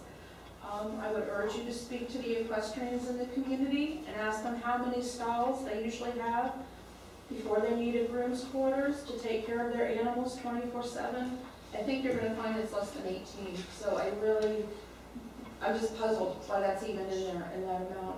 But more importantly, it's something we've learned this year, and it was even at a recent landowners meeting, and it's been brought to quite a few people's attention that apparently the state and county ag guidelines can supersede our ULDCs. And my question or my point of observation to y'all is, what mechanism are you going to have in place? Because it seems these ULDCs seem to need to be a living, breathing, ongoing entity. It's not black and white and that's it. And I just want to know how you're going to keep up with the state and county changes, especially as they relate to ag businesses and ag properties. Thank you. Something that we'll need to talk about there more, to be able to bring us up to date. And hopefully that the residents, if you have areas that you think need to be readdressed, I hope you would come to one of us so that then when we're scheduling this, we don't have to start at the first page and go through. Maybe there's no problem with the first half of it, but most of the things will be in a certain section. Let us know the ones you have a problem with, give us the input, and then we'll, hopefully maybe be able to tackle those first. So anyway, all right.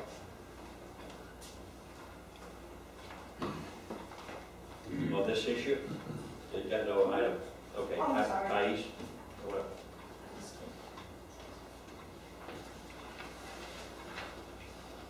Thais Gonzalez, 13090 Raymond Drive. I'm really happy that you mentioned, that we can, help you guys pretty much with some of these things. Actually, I was thinking about, and let me know if this is okay, I'm talking to Mr. Fleischman, because he's the one that, the reason why I'm saying this is because, he can bring them up to you, instead of going me, which one am I going to talk to? But there are several ones, some that have been discussed here. I just been keeping kind of like... The problem with that, honestly, is he works by the hour for us, as well as Mike Cirillo, and I really am never going to encourage our residents to call Mike or Jim or anybody else. We are the elected officials. What about emails? No, you need to come through us, and then we'll go to them. They are our staff, so we have to do it through the right channels. Okay. And otherwise, the town is going to be paying huge bills because maybe somebody's got a lot of questions, and they're bringing it to staff, and we're paying for it. Yeah, no, I have, as I said, I have some numbers, okay, but I'll do it the way you're telling me to do it. But I'm happy you're saying that because, I've been, as per I've been looking at the ULDCs a lot. So, and I found some that are not congruent with, with some laws, with some studies and that kind of stuff. So, okay. And I'm not talking about my case, just so you know. Might not mean we agree with it, but anyway, we'll just see it. All right. Thank you. Okay, anything else on 10A, moving to 10B? Oh, Jim. The version that you have is real small and hard to read. I have a much larger version for anyone that wants it. I would have appreciated that yesterday and today. I'm looking at it, and honestly, I said, that's enough, and put them away. Let's take a quick break. Be back in about 5 minutes. I'm looking at that, and when they're shaded, they disappear. So I mean, it's like... I wasn't going to go through that. You have an answer?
John. The reason I was asking you about, what we're talking about, I was asking you about that is, if you supposedly it's supposed to be 2 feet. Other people have gravel driveways. The street is gravel, it's kept out into the road.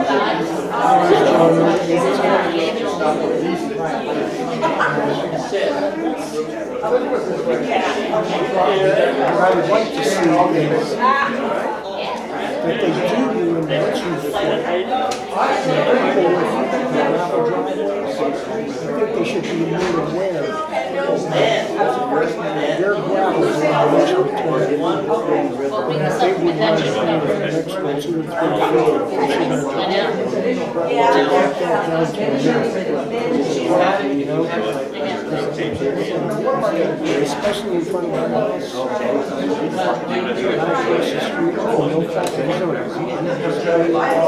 It's always been and the ramp is going to be pretty good. And the tires do say when it kicks the rocks out of the street. And then I did was I poured a concrete after they put the urgent. And I tied my driveway into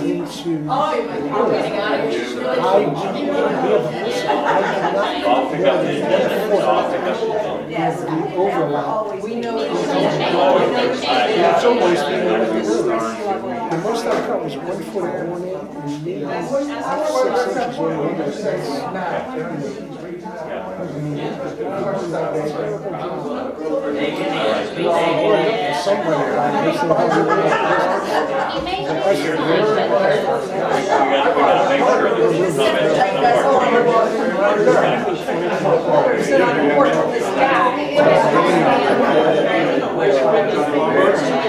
Yeah, we drove by there twice. I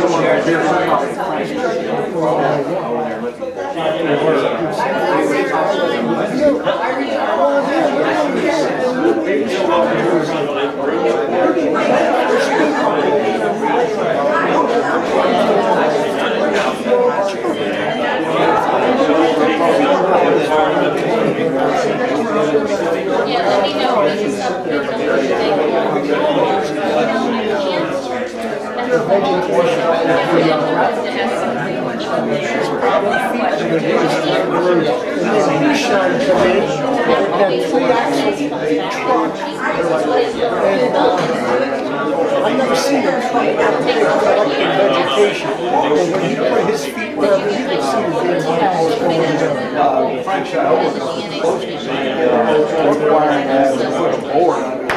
He was asking to put rubber bumpers on it, they wouldn't do it. All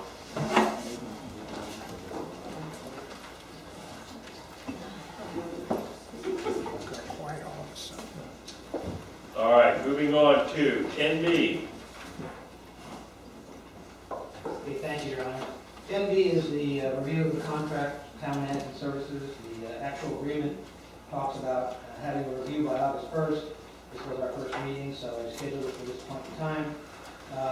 Basically, I apologize for the very long staff report that accompanied it, but what I try to do in the report is identify all the major items that are identified in the agreement that we must comply with. In my opinion, how I thought we were complying with them. Additionally, as I indicated in the report, we were able to, during the year, we had a visioning session in which we reported to you back in January some of the issues that we had encountered and how we were trying to revise them. And then we did have another somewhat of a visioning session when we talked about planning and zoning activities and a contract modification back in May. So we have had two opportunities to talk more closely about the contract and about the activities.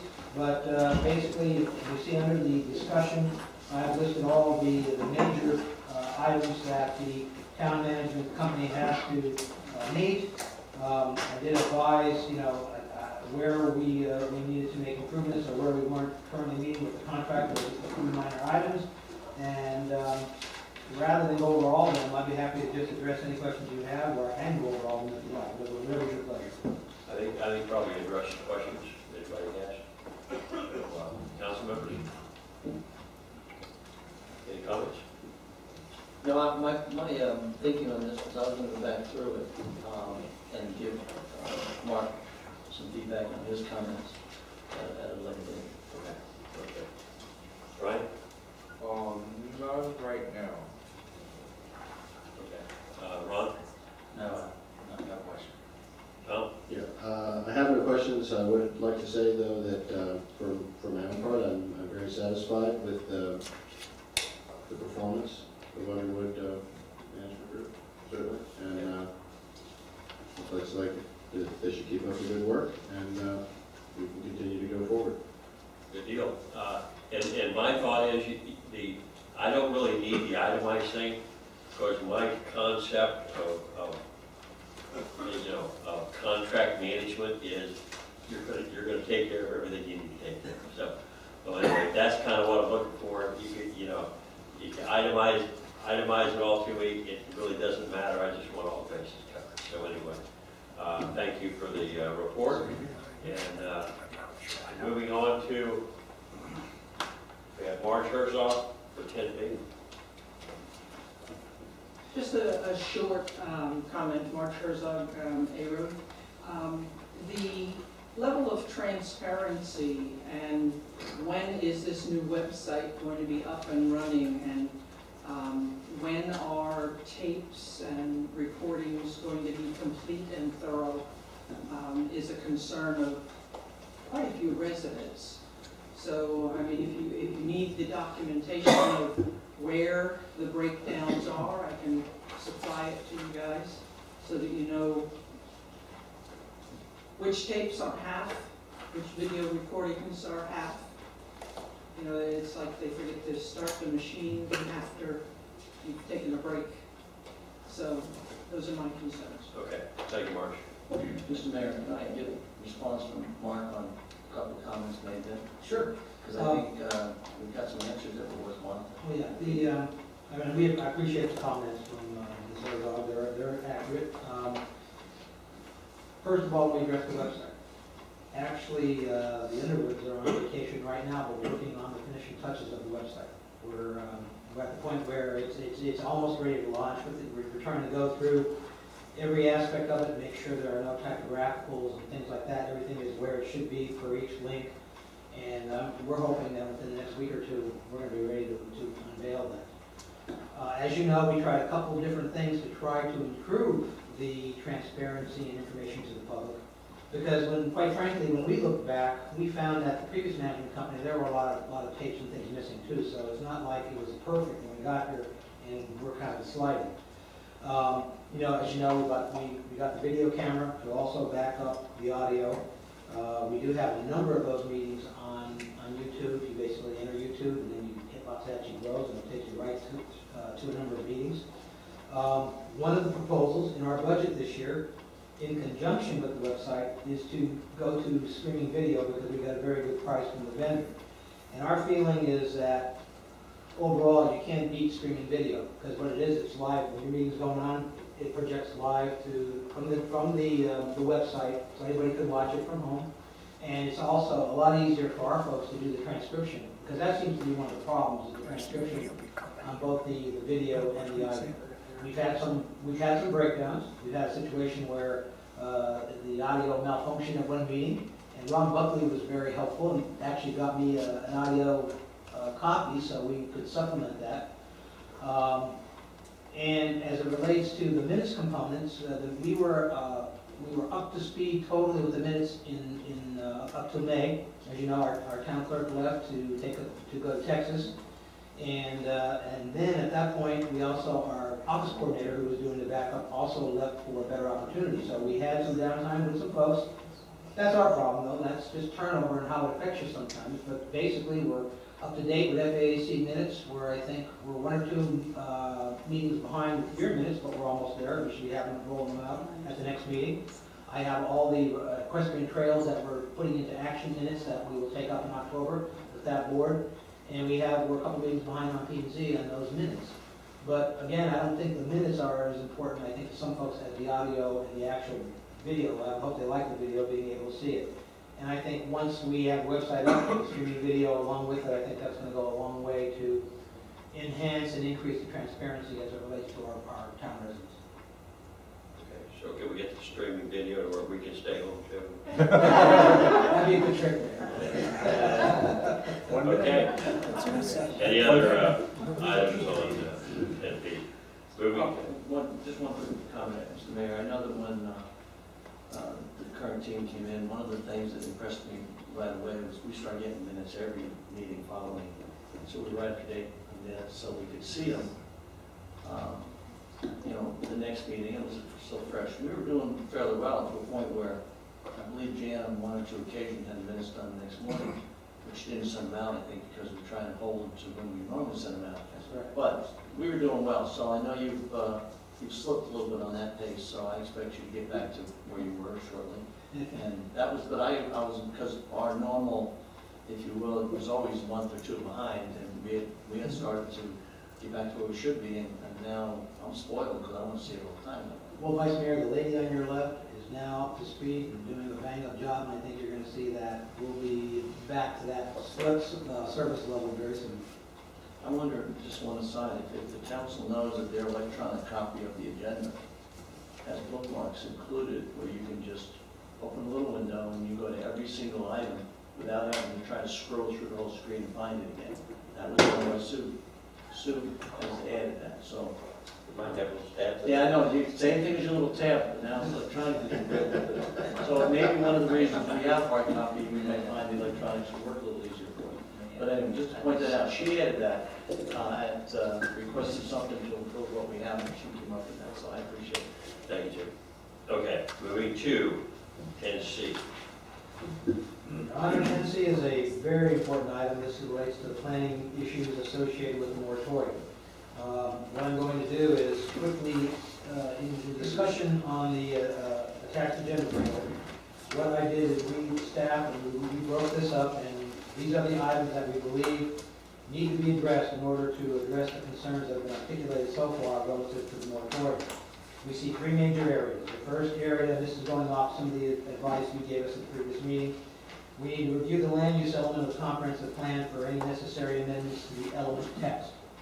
We have to review an amendment of the goals, objectives, and policies regarding Okeechobee Boulevard, and review an amendment of the goals, objectives, and policies regarding Southern Boulevard.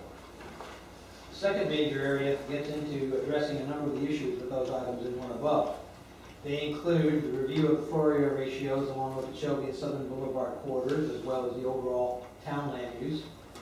Explore expanding the opportunities for home offices and residential enterprises. Examine the potential problems and pitfalls related to the prohibition of commercial on Okeechobee Boulevard. Examine the possibility of utilizing the transfer of development rights rights, TDR, within the Okeechobee Boulevard corridor.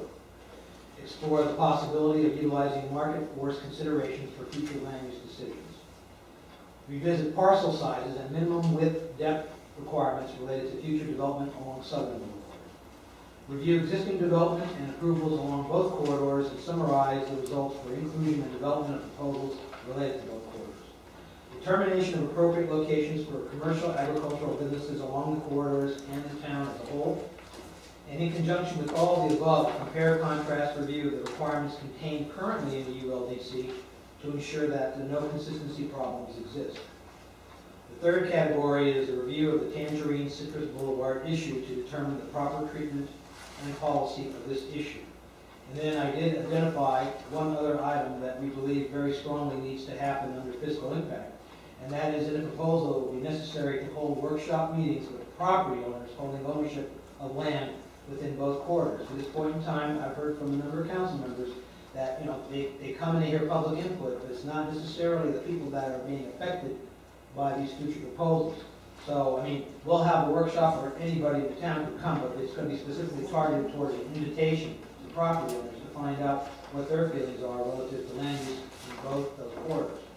And with that, we would, you know, if you feel that these recommendations are appropriate and we hit the mark, then what we would do is we'll come back with a work authorization so that we can commence the work, and we would probably do that at the August 21st, 2012 meeting so that we can get this effort rolling. And I would add, not to leave out the gentleman on my left here, but of course we're going to be working very closely with the town attorney as it relates to both the planning and legal considerations that we would have to take into effect for anything that's drafted to meet this moratorium. With that, I'd be happy to answer any questions you have. Okay, council members? I follow the recommendation, we'll look forward to August. Yeah, I agree. I think you have got some good points there. Is there anything we missed that you can identify or see? And I think we got it all, but I want to be certain. Okay. Anybody else? Sounds fine. All right, we've got one public comment, Nina Cordy. Nina Cordy, 2834 E Road. My concern is that we're only inviting the property owners along the corridors for the workshop, and these are corridors that will affect us all, and you should invite everyone. He said everyone. Yeah. Did you say everyone? Yeah. Thank you very much. One of the complaints has been in the past that I know the people along Okeechobee feel that they just get shot down. You know, because the vast number of residents along Section Roads do not want commercial along Okeechobee, and really the ones that want commercial along Okeechobee are the ones that own property along Okeechobee. One quick point on that, I talked to the tax appraiser's office, met the gentleman at the landowners meeting, and had an interesting conversation. There's kind of a catch-22 there. Property taxes along Okeechobee are set by properties that are sold. Therefore, properties that are sold are people that are speculating, and by speculating, pay more money, therefore there's higher taxes. And one of the things that I hear from people along Okeechobee is, oh, gee, I have to pay all this taxing. The taxes, I need to change to commercial because I can't afford to stay here. So, you know what, I'm trying to work on something through the tax appraiser's office to where we can get something changed to where if a person is willing to, wants to stay as a resident, then maybe their taxes will be lower to where it will be residential taxes like every place else in Los Angeles. And so, anyway, I think that might be a good step. I mean, the argument that people are making is basically I speculated, so therefore let me win. I agree. And it goes all the way back to when I came out here 33 years ago, so it might not be heavy on sympathy in that area. But anyway, all right, moving to 10D. Thank you, Your Honor. 10D is a request by the Los Angeles Roads Water Control District Administrator to waive the pre-authorization requirements for roads graded by the town without town approval. And just some background, what had happened is during the months of October through December, there were a number of instances where the district either got a request from a resident or their staff were out doing their work and noticed a problem in the roadway. And the interlocal agreement requires that they get the approval of the town before they commence the work. In these cases, they did commence the work. In some cases, it may have been, just a assimilation between, both entities, as the administrator has indicated. But what he originally had requested was that I waive that requirement. In my opinion, I felt because it was an interlocal agreement and it had to do with monetary issues that I didn't have the discretion or the authority to waive the requirement, and I suggested that he come before town council, make a request, and have town council look at it. Now, having said that, there were some roads that we did pay in November, and there are a few in October and December, but there's a number of roadways, and they're included in the back here. What I would emphasize to council at this point in time is, I can't give you a dollar figure because we haven't conducted that exercise yet. Because they need to provide a number of things to us pursuant to the interlocal, pursuant to financial policies of the town. So really, what you're waiving, if you decide to waive that requirement tonight, you're waiving that it's basically okay for us to pay for that work that the district had accomplished without our approval, but it's still subject to us doing all the proof and information we need once the district administrator submits the invoices and that information to us. So I just wanted to be clear on what your action would be tonight. Because in case you were wondering what the dollar figure is, I don't have it yet because we haven't commenced that part of the review. Right. Okay, Tom? Mr. Mayor. I was involved in this issue when I was on the IGC committee, and I was also involved in the issue because I was requested to sign the original check. There's a couple problems that exist with this. One, I think that we need to understand that what was happening when Underwood came here is they instituted a thing in which they said you need to get our approval as the interlocal calls for before you do the work. And the interlocal is quite specific in requiring a cost estimate prior to the work being done. And it's quite specific in its fact that it is a reimbursement for actual costs versus a fee-for-service type contract. So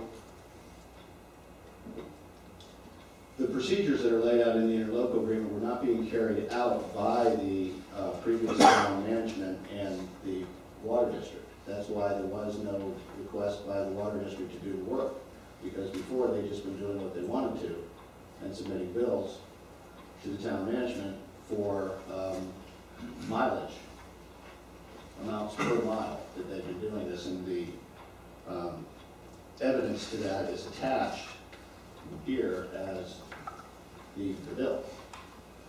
The bill, however, is supposed to be in the form not of $3 a mile or $160 a mile like this is, but rather it is supposed to be that we did X amount of work, we used so many hours of machine, we used so much amount of rock, we used so much amount of our time, reimburse us for those costs, here's the invoices that show that we paid those bills and documented.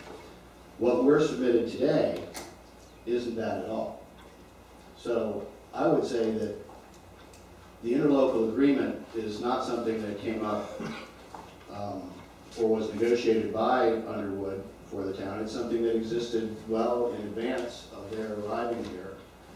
And in fact, the town and the water district just weren't doing what they were supposed to do, which was the water district was supposed to ask permission, there were supposed to be cost estimates, and these things weren't done. So I don't really see why we should make exception when an agreement that's in writing wasn't being carried out until Underwood Management Group required it to. And I think I compliment Underwood for holding them to the agreement and, contract management being what they're supposed to be doing for us.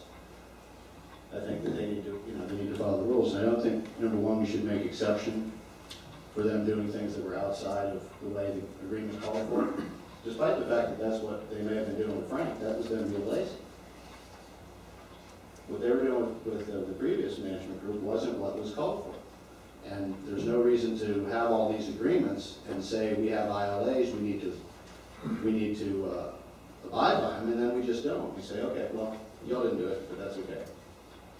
And then the other thing is I really object to the issue of, this talks about actual costs, as I said. We had the conversation. I remember we had a conversation with the district and told them they needed to submit the invoices before. And, you know, this has been going on since last November. So this isn't anything new. And why they can't do it and why it isn't sitting here tonight for us to see, I still don't get it. So I personally recommend that we not waive the. Okay, other councilman. Any other comments? Ron? We just got through bragging on town management.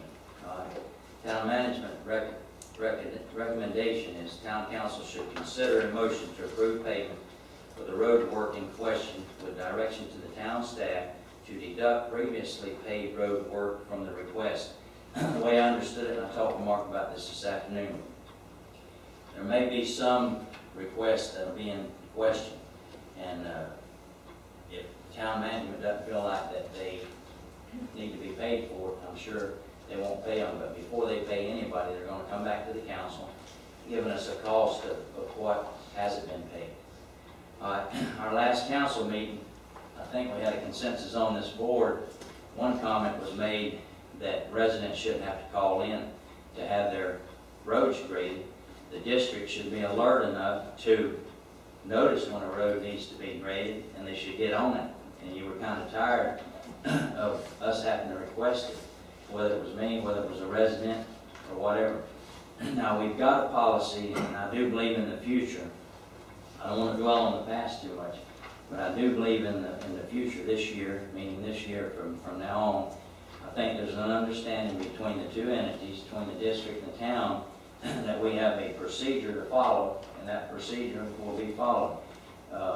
If the town council feels, I talked to Mark about the situation, if we can continue to follow the policy of the procedure, that means if I want my road graded, I've got to call the town office, they've got to put in a request.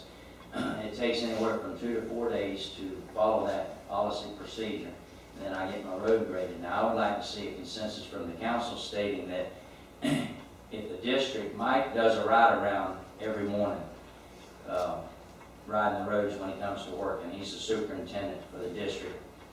If Mike sees where a road needs to be graded or the hedges need to be trimmed, I would hope after the last council meeting that he could come back to the water control district and tell the Cleat that, hey, Gruber Lane needs it bad. We just had a rainstorm yesterday. It's in terrible shape.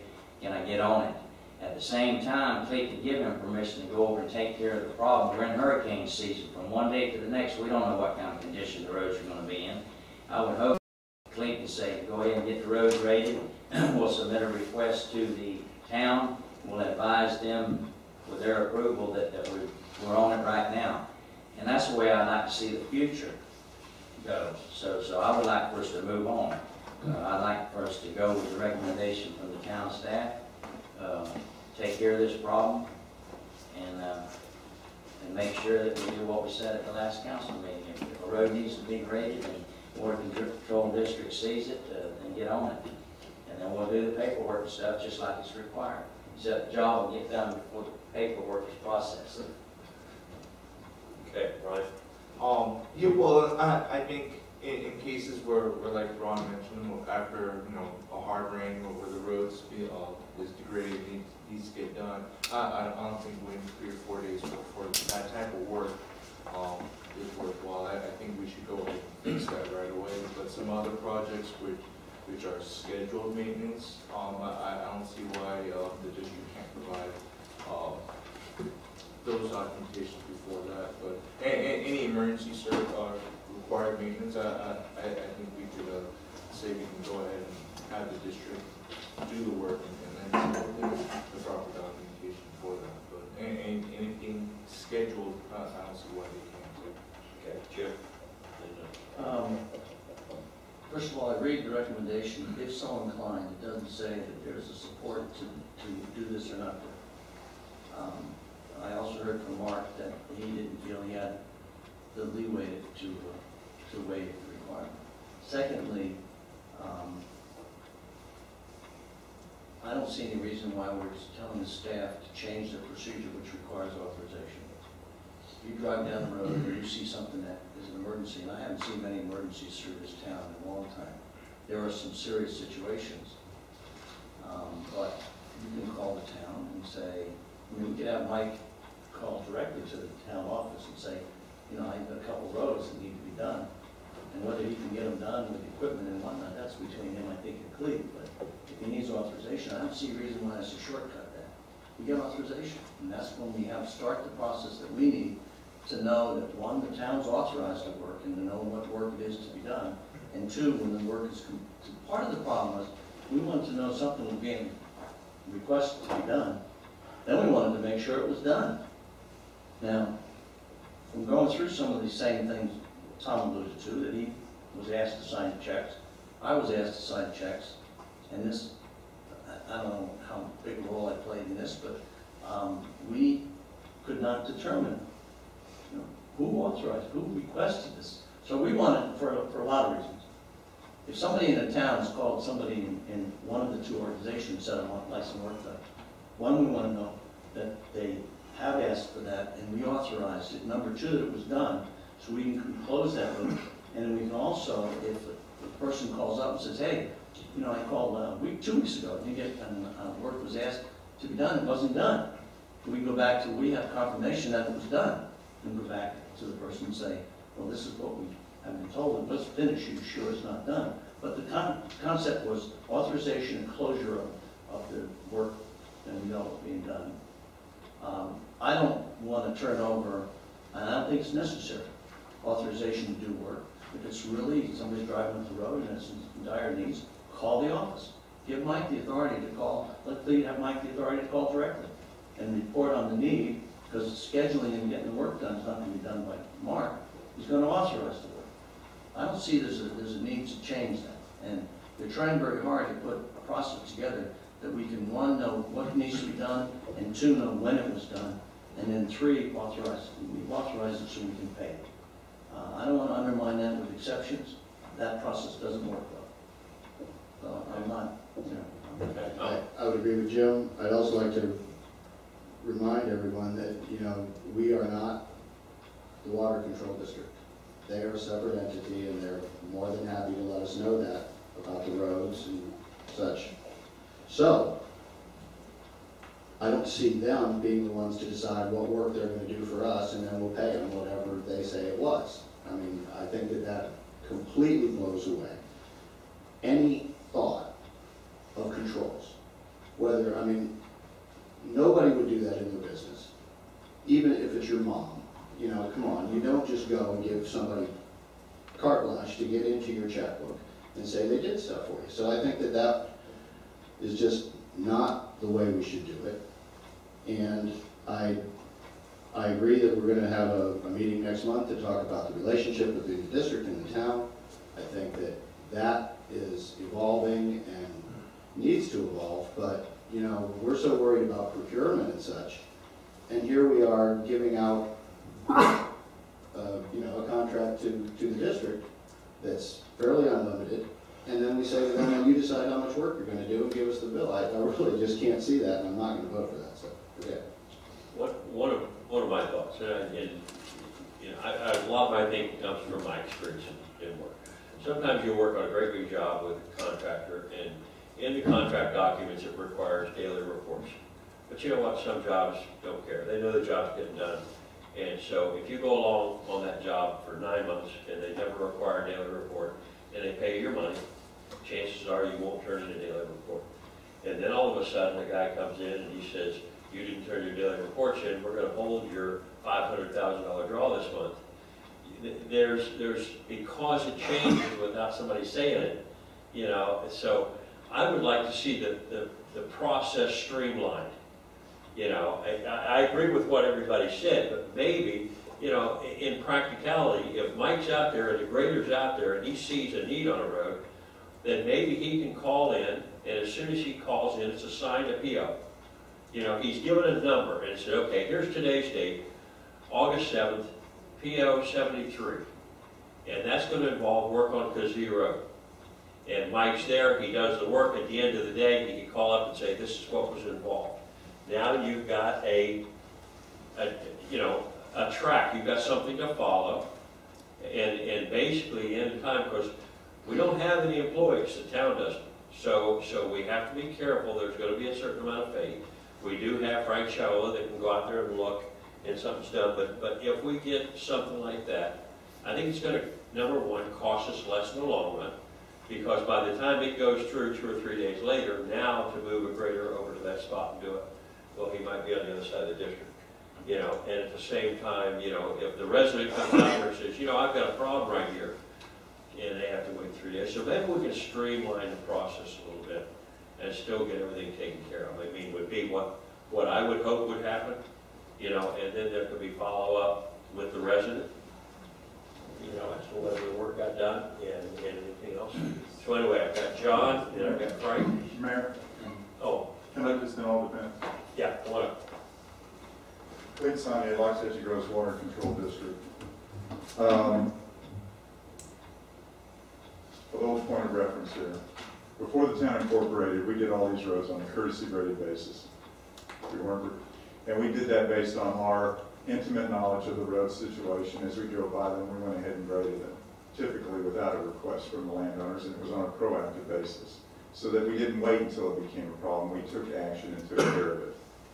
We also agreed in this second interlocal agreement, there's 2 interlocal agreements that deal with road grading. One is for district roads and one is for town roads. The one for district roads requires reimbursement of expenses with direct billing and invoices and receipts, etc. This agreement for the town road maintenance requires our request for reimbursement based on a mileage, a cost per mile. That was established before. That is incorrect. All right, let's listen to it. Let's listen to it. I just wanted to say that that's factually incorrect by this document I have here. Okay. We agreed to $160 per graded mile of road, and that is the basis in which we have billed the town before the current management company and received payment for those services. That is the basis of that agreement, and the other cost associated with that is for material reimbursement for road rock. If we have to get 2 or 3 loads of road material and put on a road, we then bill the town not for hauling costs, not for the use of our equipment, not for the payroll that is costing the employee to go and bring that material in, but only the material cost of the actual tonnage of that material to put on the road. We do submit those expenses related to those roads. But it is based on $160 per mile. And to give you perspective here, for October, November, December, we graded 25.723 miles of road for a total cost of $4,115. And we've requested reimbursement of that based on $160 per mile on each of those roads that are graded. That is how we've been reimbursed in the past, since we incorporated the agreement, which I believe was 2009. And we have done it that way since then and have been paid accordingly. But as I said, to give you some perspective, we used to grade them all for courtesy grading purposes, no expense reimbursement. We were looking at being able to have an agreement with the town that is more streamlined. Right now, and with the installation of a new management company and new staff, we would put in requests, and in between getting approval, beginning authorization, it might be a day, 2 days, 3 days. We have folks calling 3 times a day for the same road, 2 or 3 times in a couple of days, and having to tell them. And now the policy with us is, for good governance, we don't pass the buck to the town and say, you need to call them and ask them to authorize the road. We take the call, and then we coordinate with the town to try to get it processed. And my staff has put in requests to the town, has emailed, has called, and not gotten responses immediately, and that's no reflection on them. It's just the way the process doesn't work. It's systemic. It's a systematic problem. If we can become more proactive, as you said, Mayor, one of my graders going down North B Road, and some of these side roads that are on the town roads, and it's just gotten 3 inches of rain the day, a week before, and there's huge holes in it. Why wait for authorization when that grader can then turn down that road, grade it, come back, and keep going down a district road? It saves everyone time, money, and expense to do it that way. I realize that is not the way that agreement is written right now, but it works. And if we can have a little bit of trust to be able to say, look, we did do these roads. What we're submitting to you is documentation. Please believe us when we submit that to you, that when we say we graded the road, we graded the road. Okay? That's all we're asking for. But to have a request submitted by a person or someone else calls it in, it's too late. It's already a problem. It's being reactive instead of proactive. And the roads then get worse, as you said, over time, and it takes that much longer to respond to them. And again, I want to remind you that we're talking here an average of about $1,000 to $1,800 a month for some of the road grading that we're doing. That does not count material costs. We do separate invoicing for that.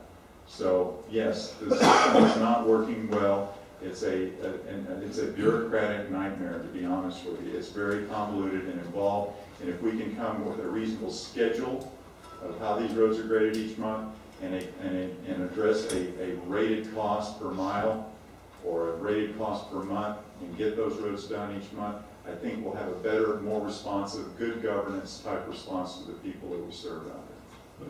Ms. Conlon.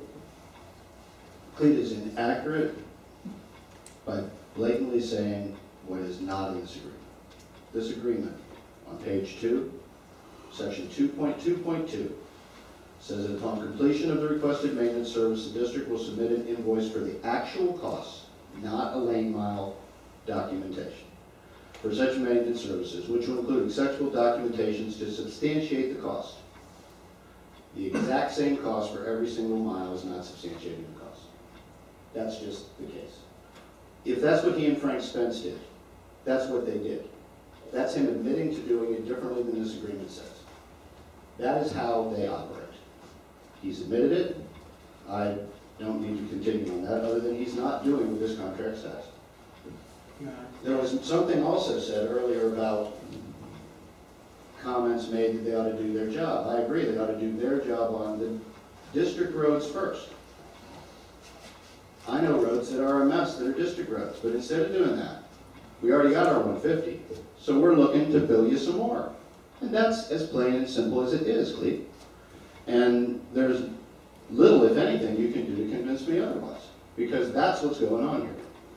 You don't do the work, and this is true, Mr. Mayor, and this has been going on a long time. They don't do the work they're paid to do, then they bill for more. Then he pretends like we're all in this together. I've been on the IGC. I've discussed this issue with him. We offered at that time to change it. All we did was stonewall it till Tom was off there because Tom was too tough. We'll do the same till Jim's off there, and then we'll try to get what's coming. So personally, I don't buy it. I just don't buy it. And to have Clete get up here, say something that's right here in an agreement that everybody can read, and say that it's different, it just goes to show you cannot have your own facts. The facts are what's written down. You got to do what it says in writing. That's the way the United States of America works, and you don't get to just say, trust me, I'm going to do it my way and it'll be cool. And that's the original interlocal agreement? Yes, sir. Okay. And it was provided to me by town staff. Furthermore, I have the criteria used for approval. Town staff in no way recommends approving this. Okay, Mark? Yeah, just a couple of comments, Mr. Mayor. I mean, things were doing well there until he started to talk about the fact that it's a bureaucratic nightmare. We've never felt that's the case. And I think we felt the system has been working well.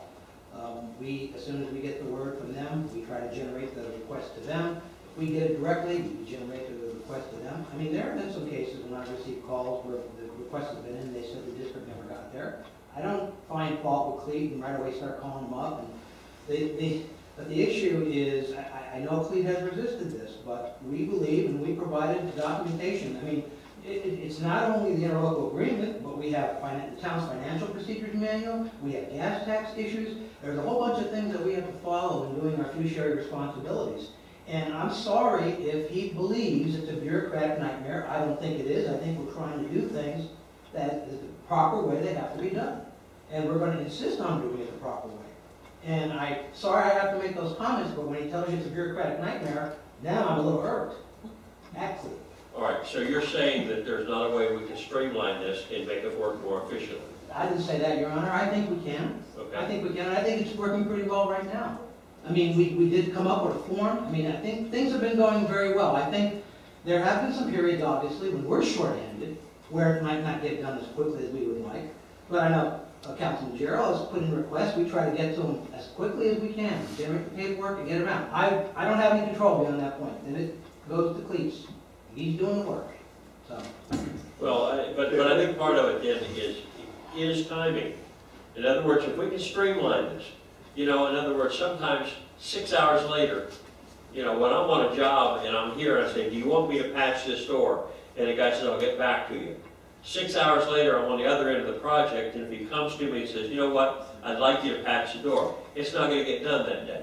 Now it's going to go to the next day or the next day when I'm back in that area. That's all I'm saying. I would make this commitment. I am certainly willing to work and try to streamline anything, but I can't streamline and not meet financial requirements. Obviously, those take precedent over any kind of streamlining that I can do. If I may, I apologize for the strong words. Bureaucratic nightmare is a strong word. That was a strong term, and I did not mean any offense by that, Mark. I surely didn't. I think that Mark is correct. Based on what we have to work with, the form that we finally came to a conclusion and agreed to, it is working better.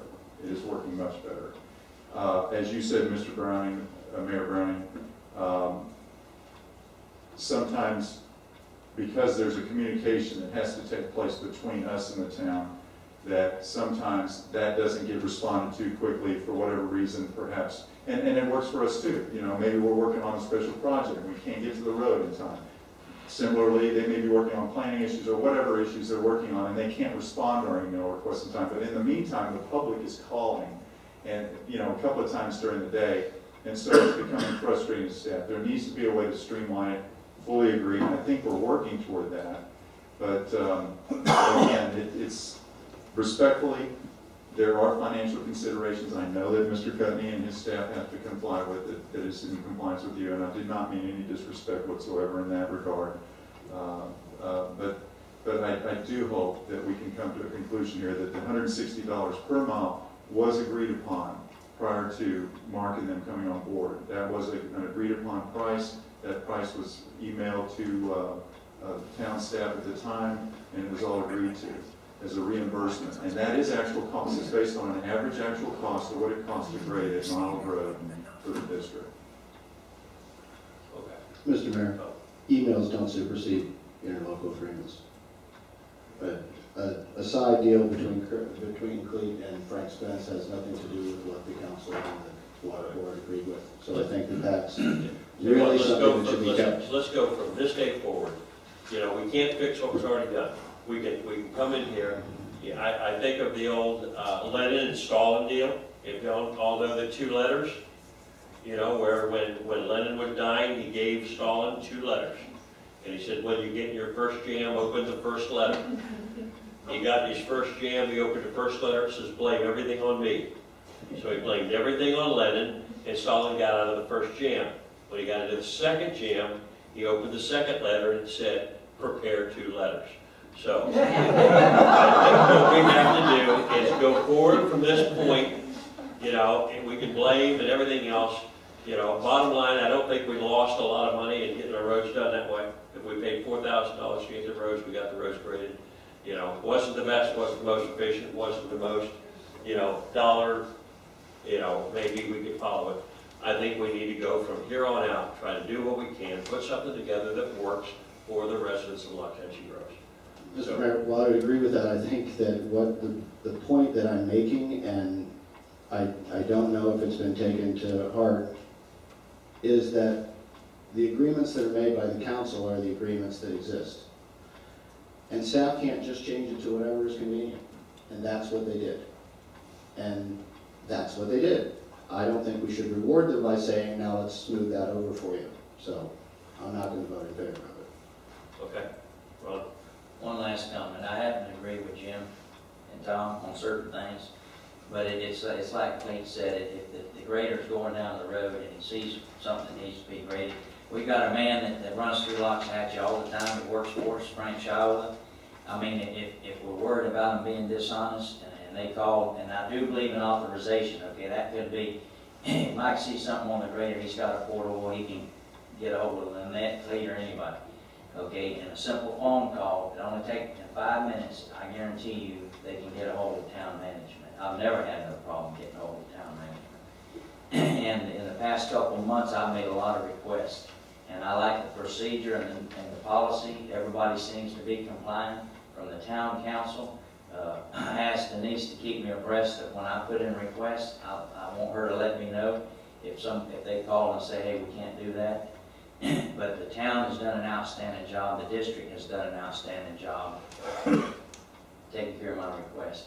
And I've had residents that actually don't like me call me up and say, hey, Ron, the district came by, and I tell them, I said, give them a week. Give them a week, and if they don't do, they call in the request, I call in the request, and I say, give them a week. If they do not do it in a week, call me back, and I'll do a follow-up. Well, they call me up in 3 days and say, Ron, I can't believe it, they've taken care of 2 roads. So I like the relationship and the working process. What's happening in the past, I'll agree with Tom, you know, it's been a mess. I agree with Jim. But we can get the authorization from the town, and we can continue doing the procedure. And I don't think it would be happening every day where a grader goes by and sees something that needs to be done, and it's back to the spur of the moment. You can't put them on the north end of the Loxahatchee, and then they put them on a job after they've already got there, and then the residents call them 2 or 3 times wanting something they passed by to get done. So I'd like to take it from today and move on to the future. And if we don't keep running as smooth as what I think we're running right now, then we bring it back to the council and do something about it. Yeah. All right. Any other comments? The request is through October, November, December to waive those payments authorization. It also is inherent in that is that we're waiving the interlocal agreement requirements as far as we're using a per mile roadway. Well, that's not our recommendation. I'm not recommending it. I'm saying, So, we're talking about in pieces here, waiving the authorization that we did not get or give as a criteria to then consider paying. And that's all we're doing. That's our. And that's only through December, it's not necessarily through today. Now, understanding there was some payments made for November, and they'll have to be calculated into what's been requested versus what's been paid. But I would support waiving the authorization requirement only and have it applicable only to October, November, December. This is coming October, November, December. This past October, November, December. Okay. That's the only thing we're talking about, and just to clarify in the motion to move forward on that.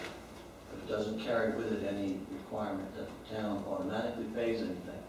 They still go through the process that they have to go through. But no, I'll make that motion. Okay, we have a motion. Is there a second? I'll second.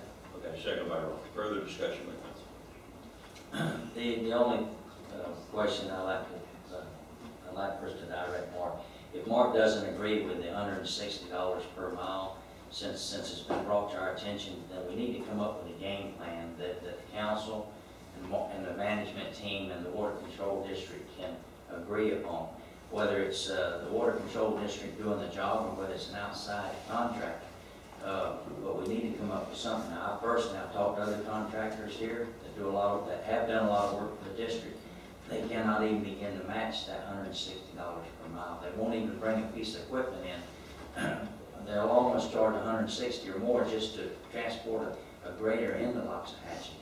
And maybe somebody knows somebody out there's got a grader that we can contract out when they can't do our jobs for us. But we need to come up with a game plan to either agree to pay out the $160 per mile or decide what we want. And I'll be happy to give you a copy of procedures and what we have to adhere to in order to make the proper thing. Okay, Tom. And Mr. Mayor, as I said before, since I was on the IGC committee for 6 months, we discussed that each and every time, but we never could get around to it for whatever reason. And I don't know why that is, you know, but that is what we suggested at the time, that let's change it to what it is, and it stayed and it never changed. So And you're saying we couldn't go to a price per mile? If you go to a price per mile, then you have to compare that to somebody's price per mile. You know, Ron says, you know, that nobody would do it, but we need an RFP to tell us that. There may well be people that would do it if you said you're going to get 100 miles a month.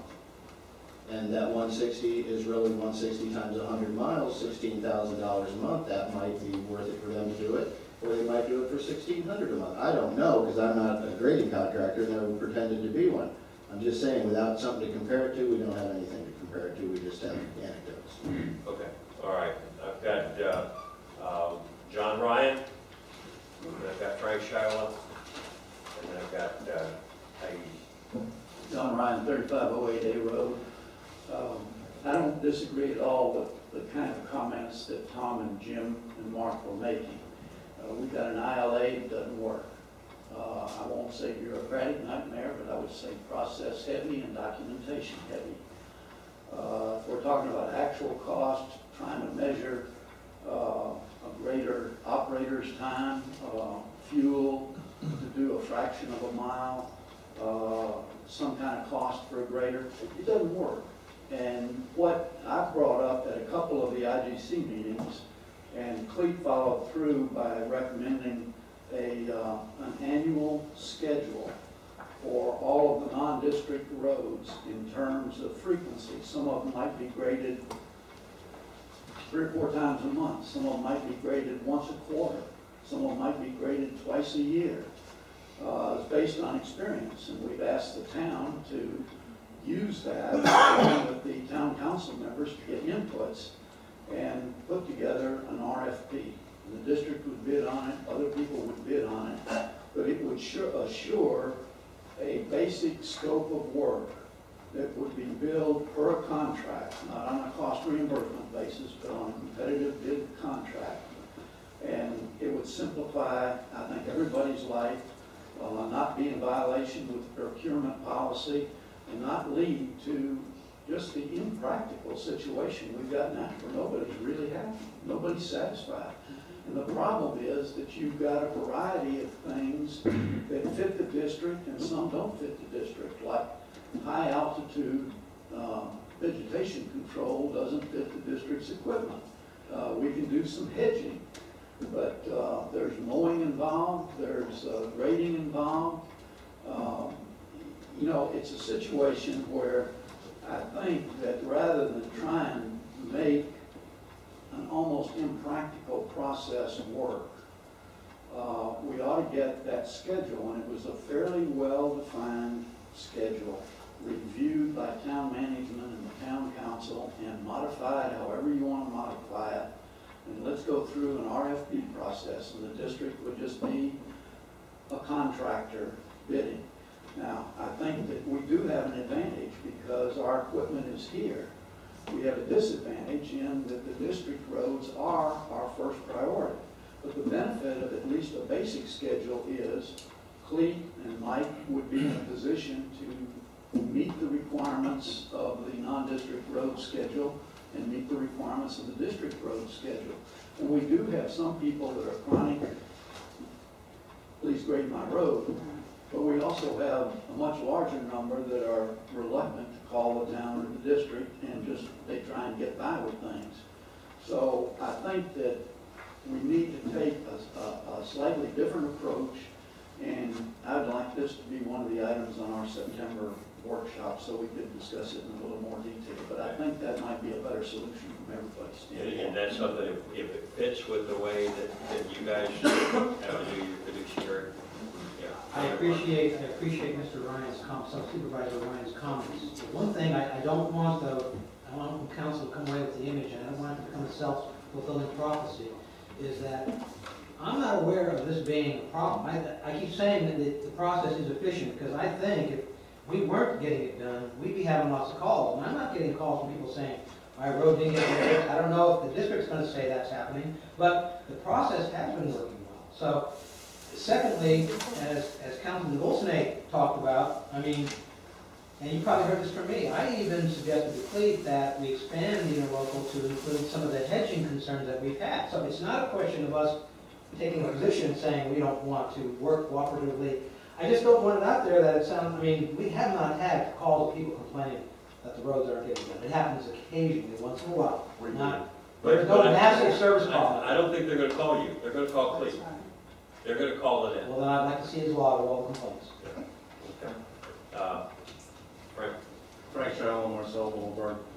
First of all, there is a current ILA in place, and the reason for that is twofold. One, it protects the town council, the supervisors, the town management, and his staff, and the water control district manager and his staff. And it lets the people know out there, this is what we're doing, this is what we agreed to do, and this is how the money's being spent. If you want to change that, that's great. Doing an RFP to do for hedging and mowing and do for grading is a good idea, because if the district has the best price, then we can say we went out and we got the bids and the district has the best price, and we'll change the ILA to reflect that. But right now, we have to keep our eye on the ball that this is here to protect everybody in question. So nobody come and say, you're just going out and just doing whatever you guys want to do. This was the whole idea. We don't want to go ahead and give anybody the free rein and just say, just go out and do it. Don't worry about it. Just do whatever you feel you have to do. We're going to have people filling up this council chamber going, they came down, they graded River Lane 7 times in 1 week, and we don't want to do that. That's why we have the ILA. And I just want to be very insistent that, from a personal standpoint, this is why we have these things in place. It's just there to protect us. Could things be made a little better? Yes, everything can be improved on in this world. Everything can. And could this be improved on a little bit to go ahead and make it a little easier for town staff and for the district and for the residents out there? Yes, I'm sure there's probably little tweaks that need to be made in place. But let's go ahead and do it the right way instead of going ahead and just saying, well, we'll scrap this ILA that we have in here. We're just going to go ahead and we're going to give you authorization. Just go ahead and do whatever you want to do. Thank you. Thank you, President. Thais?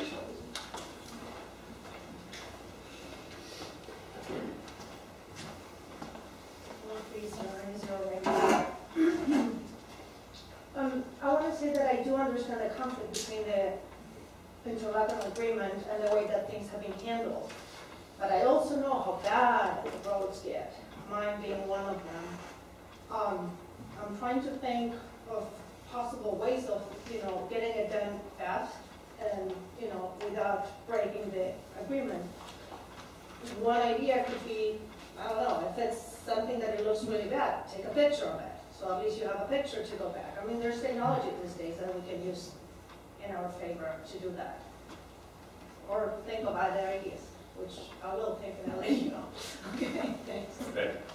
All right, we have a motion and a second. Any further discussion? All in favor, signify by saying aye. Aye.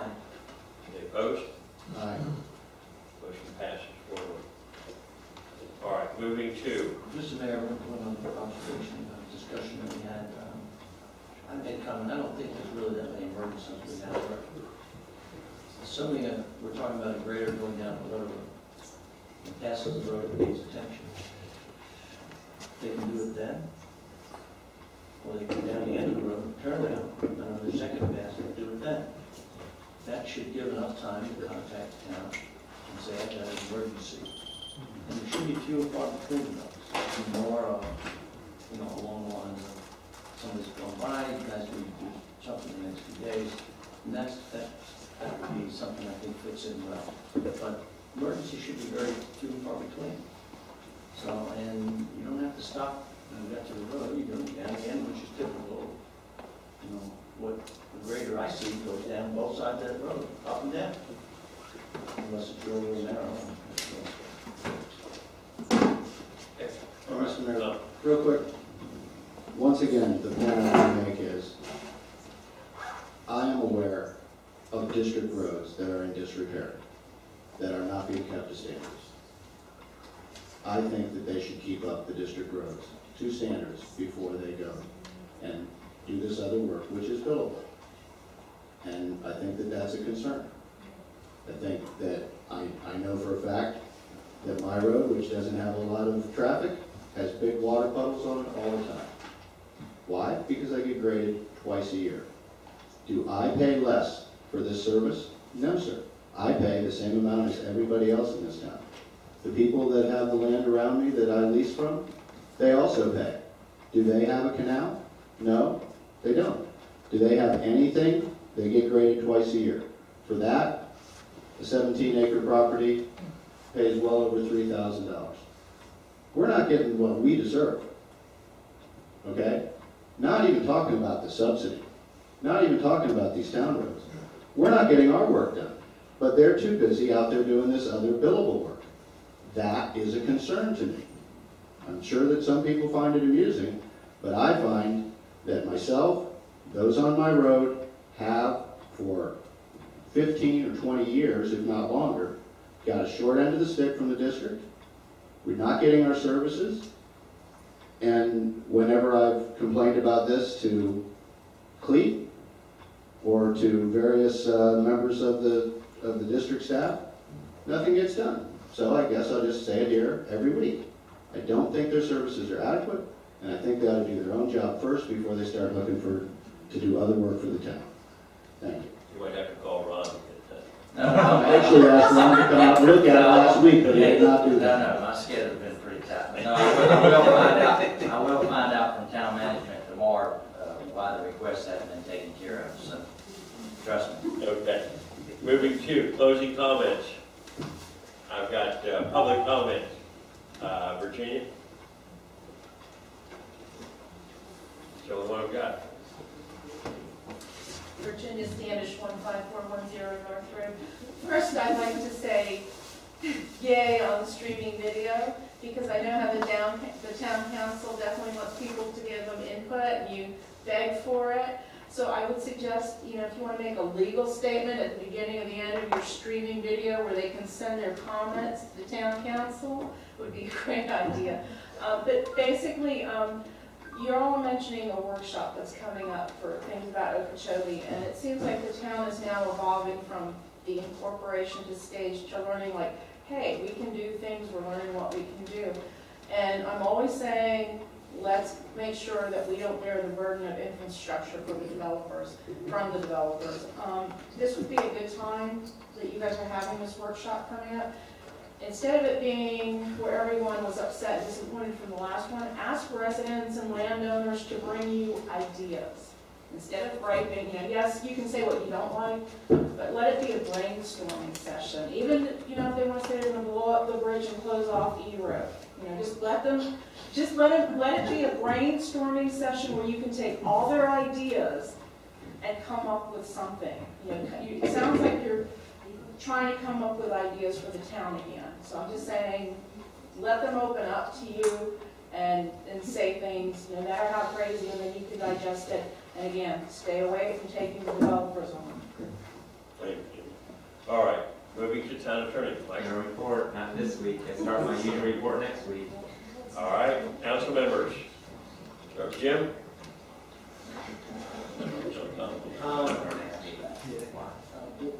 First of all, there's quite a few people still here, so they lasted long, maybe it's early.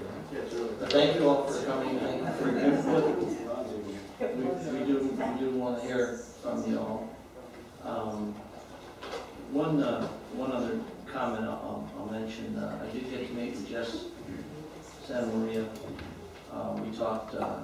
Jess was somewhat apologetic. He hadn't met with me earlier when I told him how long I've been on the council. That was my fault more than his. So, but a great conversation. A great supporter of this town. He gave me a couple of ideas, and I will bring up at a later date on subjects. But I think he's certainly a great supporter. I think those that have dealt with him know that. But it was a real good meeting, and Mark had managed it, so that was checked off the list of things to do. Okay, thank you. Ryan? Not too much to say other than thanks for coming and good night. Okay, Ron? Yeah, we got a good group hanging in here tonight, so appreciate your time and effort. Thank you. Mr. Mayor, I'd just like to set something straight from last week.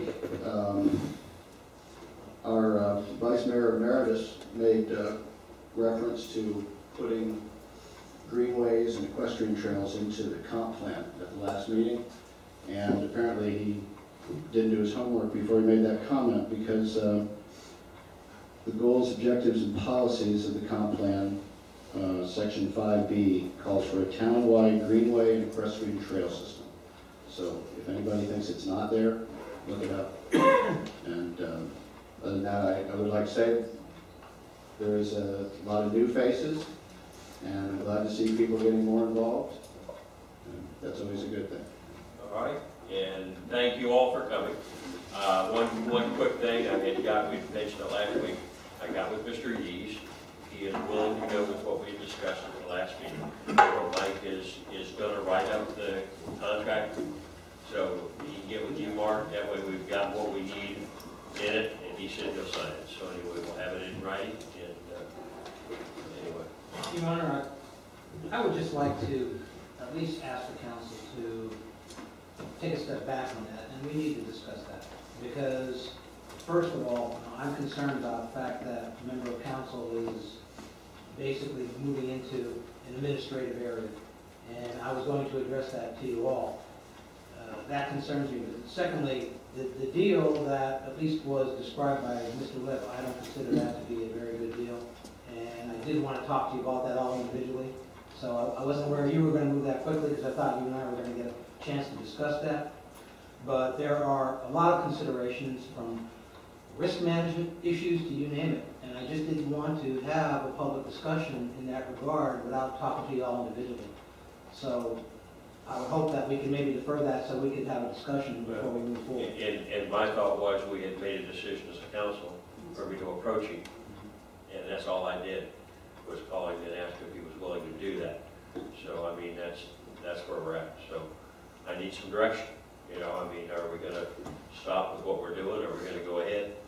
You know, I mean, we voted last week. My recollection was the last meeting. We voted to do it. Authorized the mayor to have a conversation with him on these terms. I don't know, I didn't know. That's exactly right. And I didn't know, you know, I just called him and said, are you willing to do it for this? So he did 1550 that we talked about.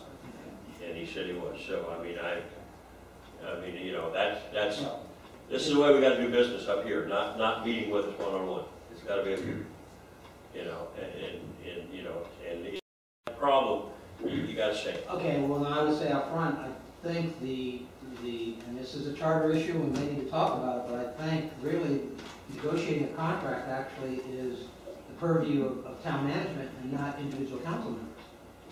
And the attorney can opine on that, but that is a concern. Well, and why didn't you say that last week, Mark? Sir, I didn't get a chance to say that. You know what, I don't cut you off. You know, I'm up here. I'll recognize you if you've got to say something. You know, don't let us go the wrong direction. You know, And I will jump up and scream, sir.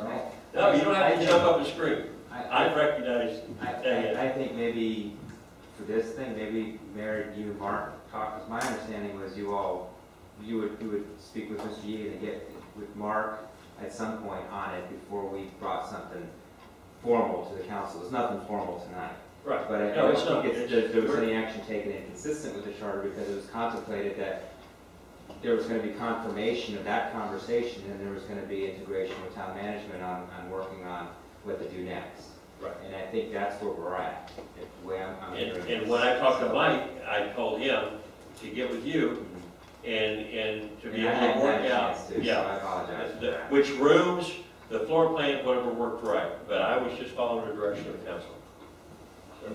And again, I interpret that as working, and maybe there was some miscommunication, whatever, but I didn't, you know, we can talk later, but you all have a long and rich history of asking a council member to do A, B, and C, and sure. I think from my perspective, that was always in conjunction with town management, and that's been in the past, so I didn't think anything, and I don't know of anything that was done different. And I apologize if I stepped on your toes. I was just following. So I just want to make sure we're all operating right. Okay, okay. All right. Motion to adjourn? So moved. Meeting adjourned.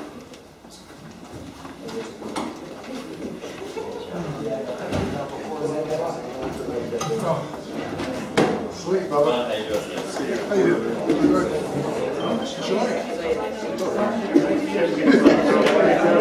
I did, okay, good. All in. John.